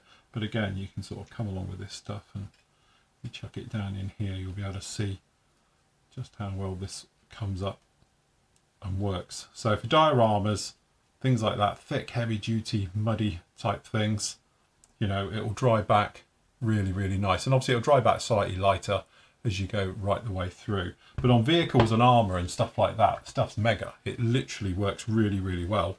So like when we were doing this one, this was sort of airbrushed on down in here.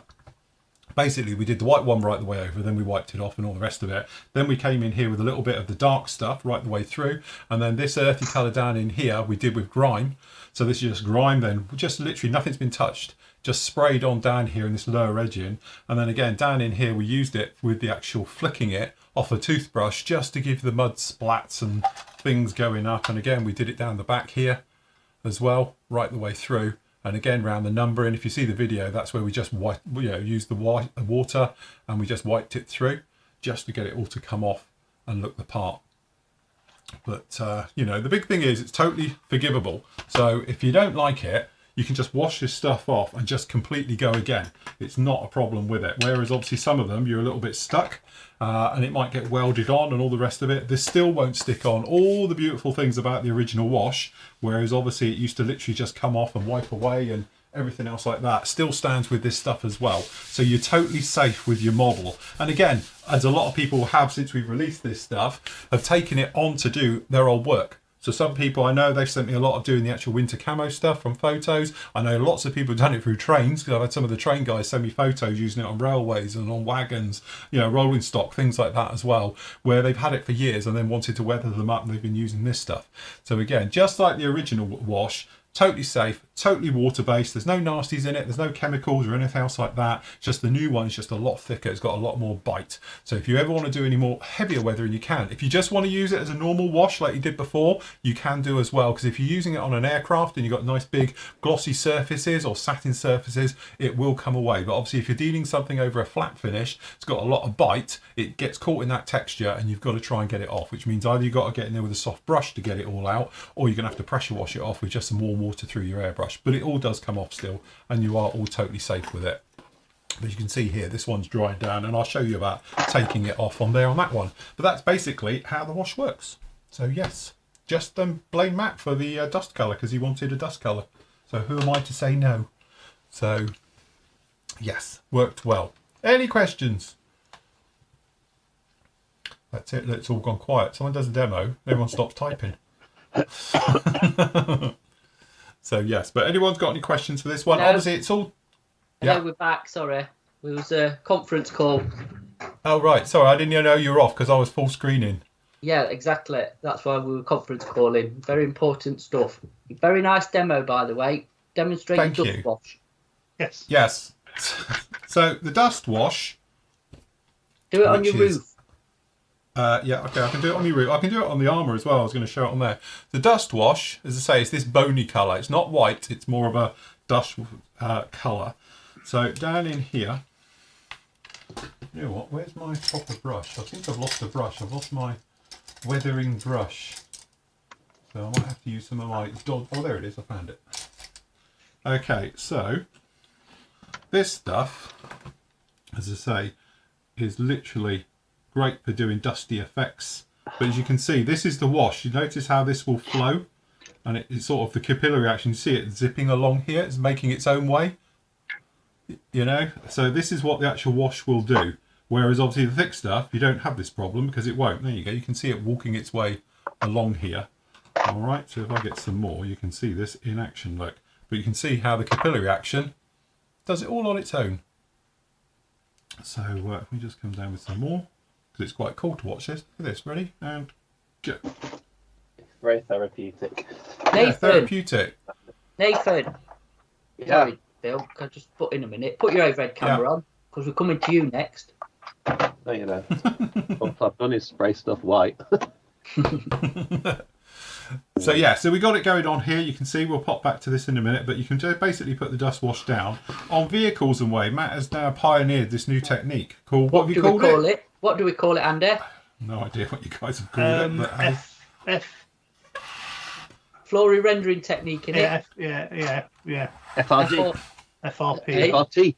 FRT technique, this FRT. is. okay, the FRT special. Matt should be demoing this. He's better at I'm this going to than I demo am. it. I will demo it on the lander. Okay, well, Matt do it properly on the landy, but basically what you can do is you can come along and you can place it down, and you know how you work with oils and using oil paints and things like that. You can do something very, very similar with this stuff. So you just place it how you want it, and then you can literally just come along and start to manipulate it and pushing it around and mixing colours together. And seeing as Matt's pioneered this, he'll show you again properly a little bit later. This is just a... Pioneered it. This is it. You're the pioneer for all this, because I didn't bloody know how to do it. Oh, God. That's no pressure, is it? No pressure at all. But yeah, so what you can do, obviously on here, it's got weathering on this already, so it's probably not showing too well. But again, if you would neat onto normal stuff, it would show more. But you can come along here, and this is for making sort of dust and rain mark effects. So you just get it all going where you want it, and you're just lightly placing it around. And again, the bubbles, don't worry about that. They'll go in a minute because they will pop on their own. But you can literally just start to add different effects all into this. So if you wanted a sort of dusty look, anything else like that. And again, just pop a little bit in here. And it's that thing we do with all weathering of building it all up in very, very fine layers. You know, right the way through. And then if we get a cleaner brush, crikey, you need a cleaner brush. That's a quite tall order. But we can literally start to manipulate and to go round and push in. And once this stuff starts to dry, because this is the wash, it won't take long to dry either. And again, we'll just get rid of the bubbles and all the bits. And what you can actually do is you can just blend out the tide marks once it starts to dry, and you get a bit of a bite on it, because I did it over a high contrast colour, because I did it over that Israeli colour. And again, we'll just get this all going in, and again we can do some nice little type of streakings with it. Again, we just blend out, just put these little lines in. So it's just that thing about keeping going. You can add a little bit of water to this and just to thin it down into some areas. So just a little bit of water in here because it's a bit thick. So think about this as oils without using oils. Well, that's the way I sort of see it.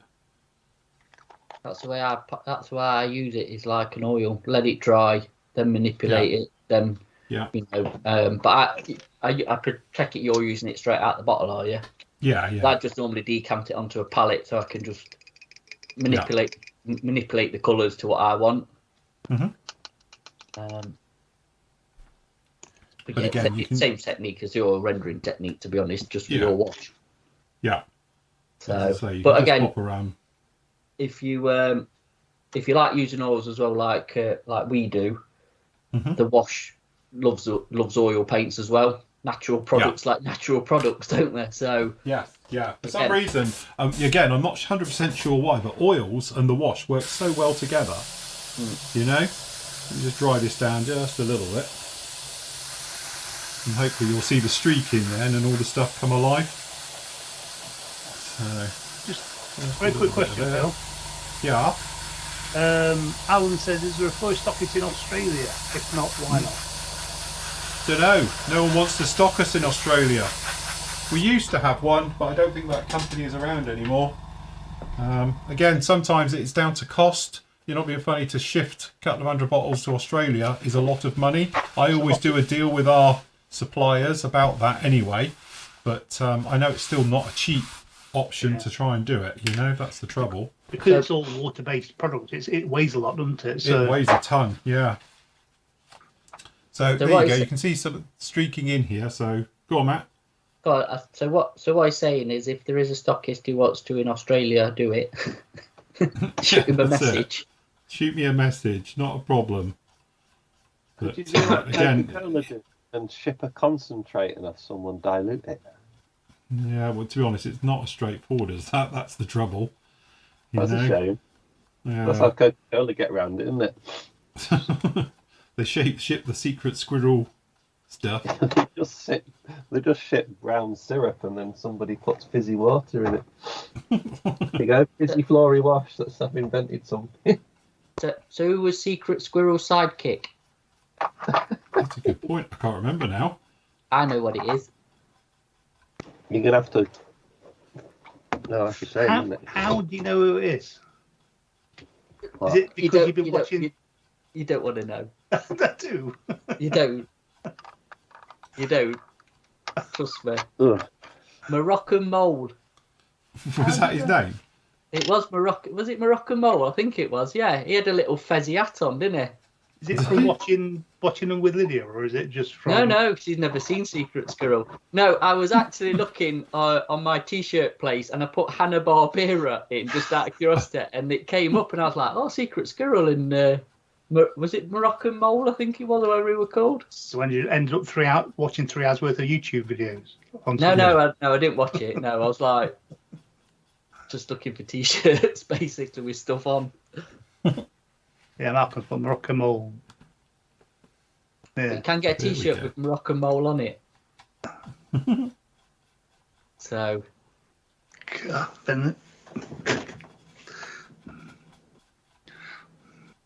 There we go. Just a little bit just down in here. I know it's difficult to see on there, but now we're just sort of building up the dust layers down into it. We've got a little bit of streaking going down the bottom here. We've just done a little bit over here. Starting to dry. Still a little bit wet. What you want to do is let this stuff dry, and then you reactivate it. Again, think of it like oils.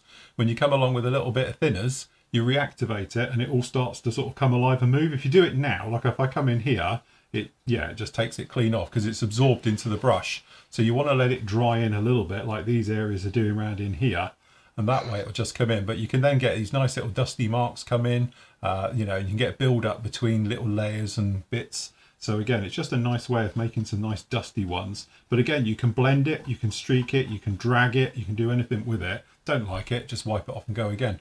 You know? So yes, that's it. But yeah, as I was going to say, it's one of those ones. If you add pigment to it, as you can see in here, it dries pretty almost straight away because that's drying now. This is the original one that I did at 9 o'clock this morning. It's still showing wet, and over there. So if we just pop back to the house here, and what I'll do is on the Terminator this afternoon, I'll show you again. I'll just pop in here and we'll do that one. But you can see it is going, it's drying off, it's doing its bit. But the house now, hopefully, there we go. You can probably see it drying in here. Sorry, close that. It's starting to dry now, and we've got a nice thick, muddy look to it coming through. So, you know, you can do various things. And again, once it's dried, start streaking it, start dragging it and doing all the stuff. You can see it drying over here now and going through. But you can do some quite sort of funky, interesting things with it all. And again, you can mix all the colours. And if you don't like it, just go over it with another colour. You don't have to remove it all and go again. So, yeah, no, it's nice. Can I just answer a question for Richard? Because that's quite a few times. He's asking if we're going to do a demo of the Insignia masks. We can't do it, Richard, because Phil hasn't got any masks, but he's got the clear sheet. Me and Matt have got the masks, but we ain't got the clear sheet. So none of us have got both products to be able to do the test. So we can't do it, unfortunately. We will sort it out, and I will do it when we're back to normal. You know, next week or the week after, I'll do a video for it on one of the shows, or just as a standalone or something else like that. But yeah, I can't do it at the moment because I haven't got the gear. So, yeah. But yes, we've got the gear. There we go. But we ain't got the gear. Yeah, together in one place. It's 250 miles apart. Anyway, going back to my Super Duper cartoon characters, can you remember Touche Turtle? Yes, yeah, he was all right. He was a cool dude, wasn't he? He's the one with the sword. Yeah, Touche Turtle and Dum Dum. Yeah, I can tell you how. Is that politically correct these days? Bloody hell, that was out in the 60s, Touche Turtle. You would have remembered that. It's ancient. Hang on a minute, how old do you think I am? Yeah, but you would have grown up in the 70s when it would have been on. Let me Google Touche Turtle. I remember Touche Turtle. He was all right. So cool job. Right. Okay. So anyway, that's the wash range. Yes, I do. 2023 wash range. Get it bought. Get it bought. It's on special now. 25% off. So it's 25% off. So you get like 3.5 bottles free. So just a quick update. On our special offers, we are now sold out of Millennium Falcon Perfect Grades. They've gone. Right, okay. The Ryfield Stug 3 has gone. I don't know what we've got left of the others, but they are literally going to run for probably another hour. Yeah. And then they'll be changed out. So if you want them, grab them before they're gone. And then there'll be some new stuff up this afternoon. Yes. When are we going to change them out? Around about 1 o'clock-ish, yeah? Ish, yeah, I reckon. About 1-ish, yeah. Anything from just after 1 or something like that. Yeah. One of the guys asked about doing the flash tails. These are the... Because we were taking them up and down. So, this is what we're doing. Yeah. So... We might interject some others sometime during the day, but... Yeah, it's keep an eye on the site and doing this. Obviously, there's,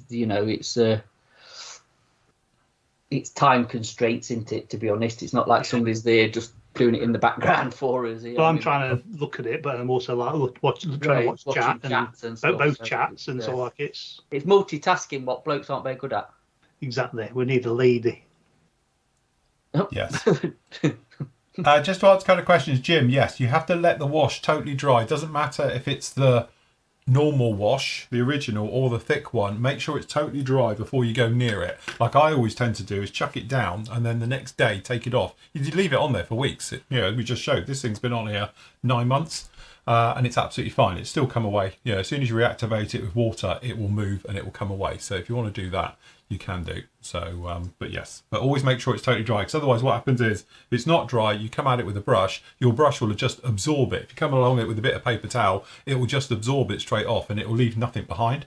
Yeah. So you do need to make sure it's... Sometimes you get a little wet spot, don't you, where it's gone on a bit thicker, and you're tempted to start taking it off, but if you don't let it come, even the wet spots, the little tiny little wet spots, don't let them dry, it'll just take it completely off. Like Phil said, let it dry. Yes. Just a question from Clint. He's not been on the planet for a while. Welcome back. How did the green wash evolve? It didn't, Clint, did it? It kind of. To be honest, the green wash, which I still have here, it's it's all here still. I've still got all the. We've got moss green. What do we call them? Grey green and snot. You've got ivy green. Ivy green, that was it. 500 quid. Anyone wants to buy a green wash?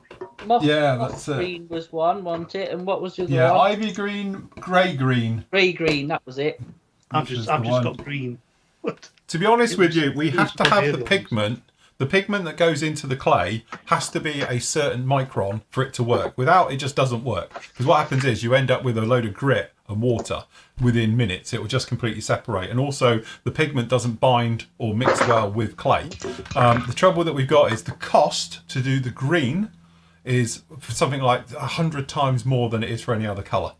And it's purely because the green pigment is incredibly expensive. Then we have to have it crushed, for want of a better word, or refined for our need to be able to make it. And at the time when we spoke about it before, I wasn't aware clearly how much this stuff was, because I was just sent samples to play with from the manufacturer, and they worked, and it was like, right, okay, let's order it. And they were like, well, it's a special run because obviously it's not a colour we do a lot of, and it's an incredibly expensive pigment. Again, I'll just point this out. Me and Matt did some tests beginning of the year, didn't we?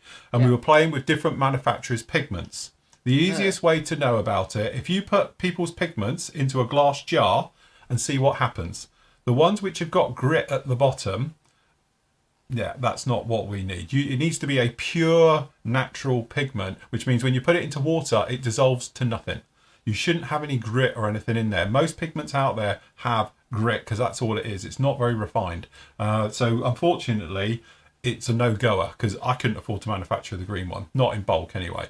So that's really what happened to the green one. I was hopeful that I might be able to get it from somewhere else, and we tried through another few sources, but unfortunately, again, it's one of those things because it's not a mainstream. Oh yeah, tons of it around, mate, no problem. You've only got I think 3 options in the world that would do it, and to be honest, all 3 are incredibly expensive. I tell you what, to be honest with you, we should have thought about this. When we decided on the green pigment, pigment ranges from like MIG and AMP and AK and all that. There's no green pigment, or there's like one. Yeah, very, very limited. And I never even thought about that. There's loads of browns and all the others because they're cheaper. But actually, for green pigment, there's hardly any, if any. So if you look at pigments, for instance, just as a quick thing, we use obviously certain pigments for what we use here, but the price disparity can be literally, you can pay £7 a kilo or £700 a kilo, depending on what it is and how it's refined. That's how different it can be. So again, I think guys who do paint, you'll know it as well, who mix paints and stuff that, obviously just for houses and painting your own house, you'll know some pigments are quite cheap, bog standard, whites and blacks, no problem. You want a specific pigment for colours, the prices can be, it just gets out of hand really, really quickly. You might as well do it in shellac or whatever they call it, the old crushed up beetle shells.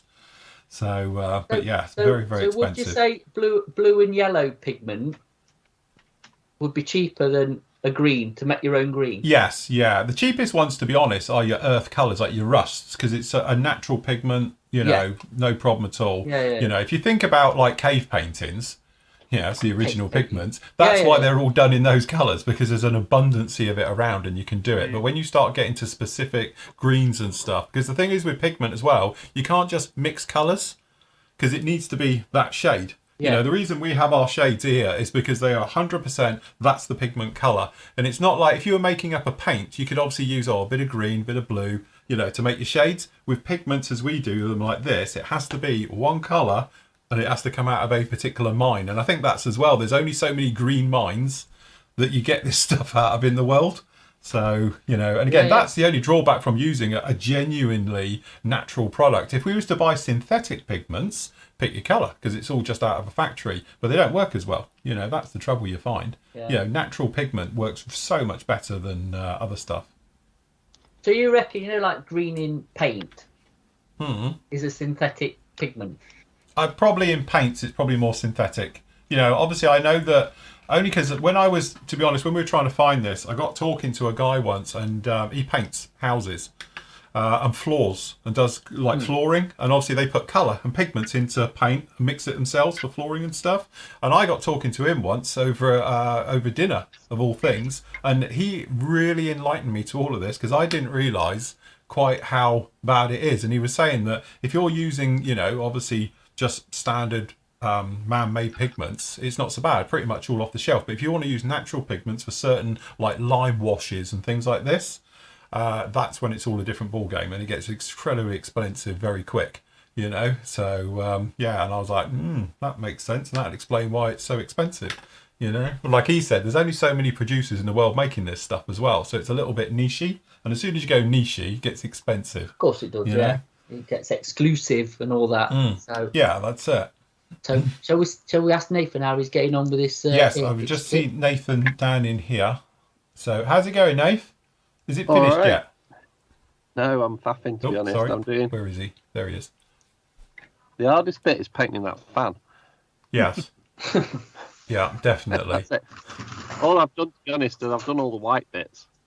Yeah. Right, I'm having it sort of all opened up. Mm-hmm. So I've just sprayed the white bits, and all I've done is brush painted in the buffable. So I'll let that dry a bit and see if I can get a shine on it. But to be honest, once this bit's done, yeah, the two halves are there. That's it. What's the ram tape like on it? The what? The ram tape. The actual ram tape. The ram marks, yeah. Well, they're not that bad, actually. When I'm building it in a day, sort of, I'm not going to worry about masking the ram tapes off. Which I think you can get away with these days, can't you?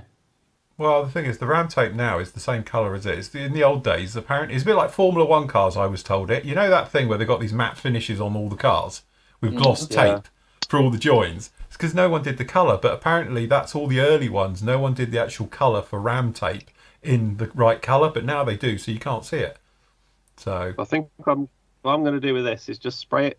I think they're saying like dark sea grey or something. Just spray it all one colour, and then it's a classic Flory wash. Dark dirt wash over it, that'll be it. Stick the dark dirt over it. No, nice. Yeah, so I'm just spraying I've just sprayed the white bits, but the good thing is you've got on the sprue, you've got separate parts for the open and closed doors. Mm-hmm. So obviously I can just pop the doors I'm not going to use on as a mask, spray it. I mean, it is literally ready to glue. Yeah. You know, there's a separate part there, a few bulkheads, engine at the back. Job done. So just to put everyone's minds at ease here, because I know a lot of people thought that was just a click type easy kit. It's not. It's a proper 1/72 scale kit. Yeah. It's a simple kit. Not many parts. It's like what they did with their Spitfire. It's like it is a simple kit, but it's a proper kit. It's a proper kit. I think that's the thing. A lot of people thought when that was released, it was just a click type kids kit, but it is actually a 72nd scale kit. You know, it's just that luckily, and I think it's the right way to do it, they've done the clamshell effect of two halves, so you don't have to worry about wing joints, you know, or tails and stuff like that. It literally is just two halves coming together, which is the same way as everybody else has done it. I've got the Hasegawa one here that I did a few years back. The thing with it, there's not much detail on the cockpit, is there? But there isn't on the real thing on those, is there? No, the real thing, it's just giant 17-inch or 27-inch monitor in front of them. That's it. Yeah, I mean, the thing they've moulded the cockpit with the instrument panel in there, which is, it's okay. But once you put it on, it sort of works. I mean, there's not much to it at all. I think this is an easy kit. Yes. Not many parts, designed to be sort of built by novice modelers, for want of a better word. But it looks all right. I think it looks fine. I mean, it's a simple airframe, isn't it? It's all like stealthy, so there's not much to the real thing anyway. It's all composite these days, aren't they? So yeah, I think it looks pretty cool. Decal sheet wise, I mean, that's two aircraft on one decal sheet, so there's not much decals. Yeah. And there's your instrument panel, just one. So you get remove before flight things on it near the no. I mean, what have they decided to strap them together yet, like the Tornado, so if like one's hanging out, you've still got the other one attached on a bit of rope? There's nothing like that, but they've done like a blanking plate for the intakes. Right, okay. So it's not got like full intakes or anything like that, but it is a basic kit. Simple, nice and easy to build. Nice. Can't beat it. No. It's not better looking than an F-14, is it? No, it's not as good looking as an F-14. We're not going there. I'm not starting last night all over again. But I think you know what? I don't think it's an ugly plane. It's growing on me. It's definitely growing on me. Tony said it's just got a big red button to eject the pilot out. Yeah, we don't even have that. Hal takes care of it, allegedly. Yeah, you need to get out, mate. Hey, 1 minute you're flying along quite happily, the next minute you're hanging in your harness. I just think from above, it's a nice looking plane. It's from the side, it's a bit not so good. I don't know. Have they actually But found should it be yet? done. Yeah. They found it, have they? They don't want like other governments finding it, do they? No. Pulling it to pieces. Well, Was that's it why our over- one got pulled up very quickly. Within 10 days, ours was up out of the water, wasn't it? Well, it was over the US, wasn't it, when it went down? Did it, Yeah, did it end up in the US or did it fly somewhere else? No. It's still in the US. It crashed in the US. But, yes. It's a bit like Tom Cruise when the pilot walked obviously into that house saying, "Can I use your phone?" Isn't it? Yeah. Where you're from, Earth. But yes, I imagine it's quite funny when some guy just all in flight gear walks in your house and says, "Can I borrow your phone?" So never mind, all good stuff. Right, okay, if we do a little bit of a roundup, because we'll run out of time for this morning's show. So don't forget, we've got various things going on. We are going to be back with you this afternoon. We'll be back with you at 2 o'clock. We've got Brett coming on from the USA with us this afternoon as well. So if you want to join us for that one, that would be lovely. You can come in there and hear what he has to say and the various bits and pieces. We'll be doing some more demos this afternoon. I'll do a little bit more with the washers. Matt's going to do a bit more with his figure painting. Obviously, we'll be back answering your questions and all the things like that. We've got the sales going on, so just pop over to the Flory Model site. There's links down to everything down below. All right, you can go in the store. We've got 25% off, a huge 25% off. All the thick washes that we're using today, obviously you get 25% off the starter set as well, so it's only 25 quid for a full set. And then obviously down here we've got the empty bottles, which is dead handy as well. They're totally impervious to everything, so put your like lacquers in there, the lot, it's fine. And also if you want to help us out, obviously we've got some of our merch. So we do the mouse mat, which works great for a photo etch bending pad. We've got the polo shirt, we've got the t-shirts, we've got the aprons, we've got the hoodies. We're out of stock now of various things down in here, but we've got the glue holders as well and things like that. So if you want to come along and grab any of those, you can do. We've also got over on the PM store, just go along to pmmodelsuk.com, or if not, click the links down below. You can see we've got our specials, which will be up here to around about 1 o'clock-ish. All right, so they'll change over for this afternoon's one. So if you do fancy any of these, grab them because they're going to end shortly. And as I say, unfortunately, we've already sold out of the Millennium Falcons have gone and the Stugs. So, but if you fancy any of the other ones, you can grab those ones last now. So last call on that. We've got 15% off all the kits on everything else. So any kits down in here, you can see that. And don't forget, we've got your back when it comes to tools and thinners and glues and paints and everything else you can't imagine. All your weathering gear and stuff like that over here on the PM Models site. Obviously, in the US, if you are in the US, we're talking about obviously foreign affairs and things like that. Then obviously 10% off everything from the guys over at High Altitude Hobbies over in the USA. You can get them direct. And if you're in the EU, obviously you've got 20% off from Serious Models as well, so you can grab all of your ones from those, so you haven't got to worry about import duties, and they'll probably get you a lot quicker than it will from me sending them out anyway. We will have a look first thing when we come back here, but if you do fancy popping any pictures up, shall I do a quick refresh, see if anyone's added any down in here, just pop along to Instagram. Oh, you have. So as soon as we come back this afternoon, we'll look at these pictures. We'll be having a look at your great work down in here as well. So just pop along, put your photos up, tag us into it on the old official Flory Models hashtaggy type thing, or whatever you do with it. And obviously we can have a look at your great work. And we will have a look at these as soon as we come back in the afternoon as well with all of those ones. As promised, I did say I would be doing a giveaway. And I will be. And for this, it's for one of our fantastic glue holders. Again, so this is one of these, which is a Tamiya glue holder. All you need to do is to comment in either of the chat areas. All right, so if anybody's commented, obviously in the Flory Model side, and if anybody's obviously done it in the YouTube side, like and subscribe, hashtag and all the rest of it. And I will pick somebody at random at the beginning of the show from today's or this morning's segment. All right, so at random, and then obviously if you can shoot me a message, and then obviously, or because I probably can't get hold of you guys if you're in YouTube land, I don't know how that even works, but shoot me a message, and then obviously I will get one of those out to you at the beginning of next week as well. So that's for one of our fantastic glue holders, Flory Models, limited edition to only 8 million. Or as long as my 3D printer can keep doing them. So, but yes, that'll be up here. And this afternoon, you could win a Very, very nice Flory Models t-shirt.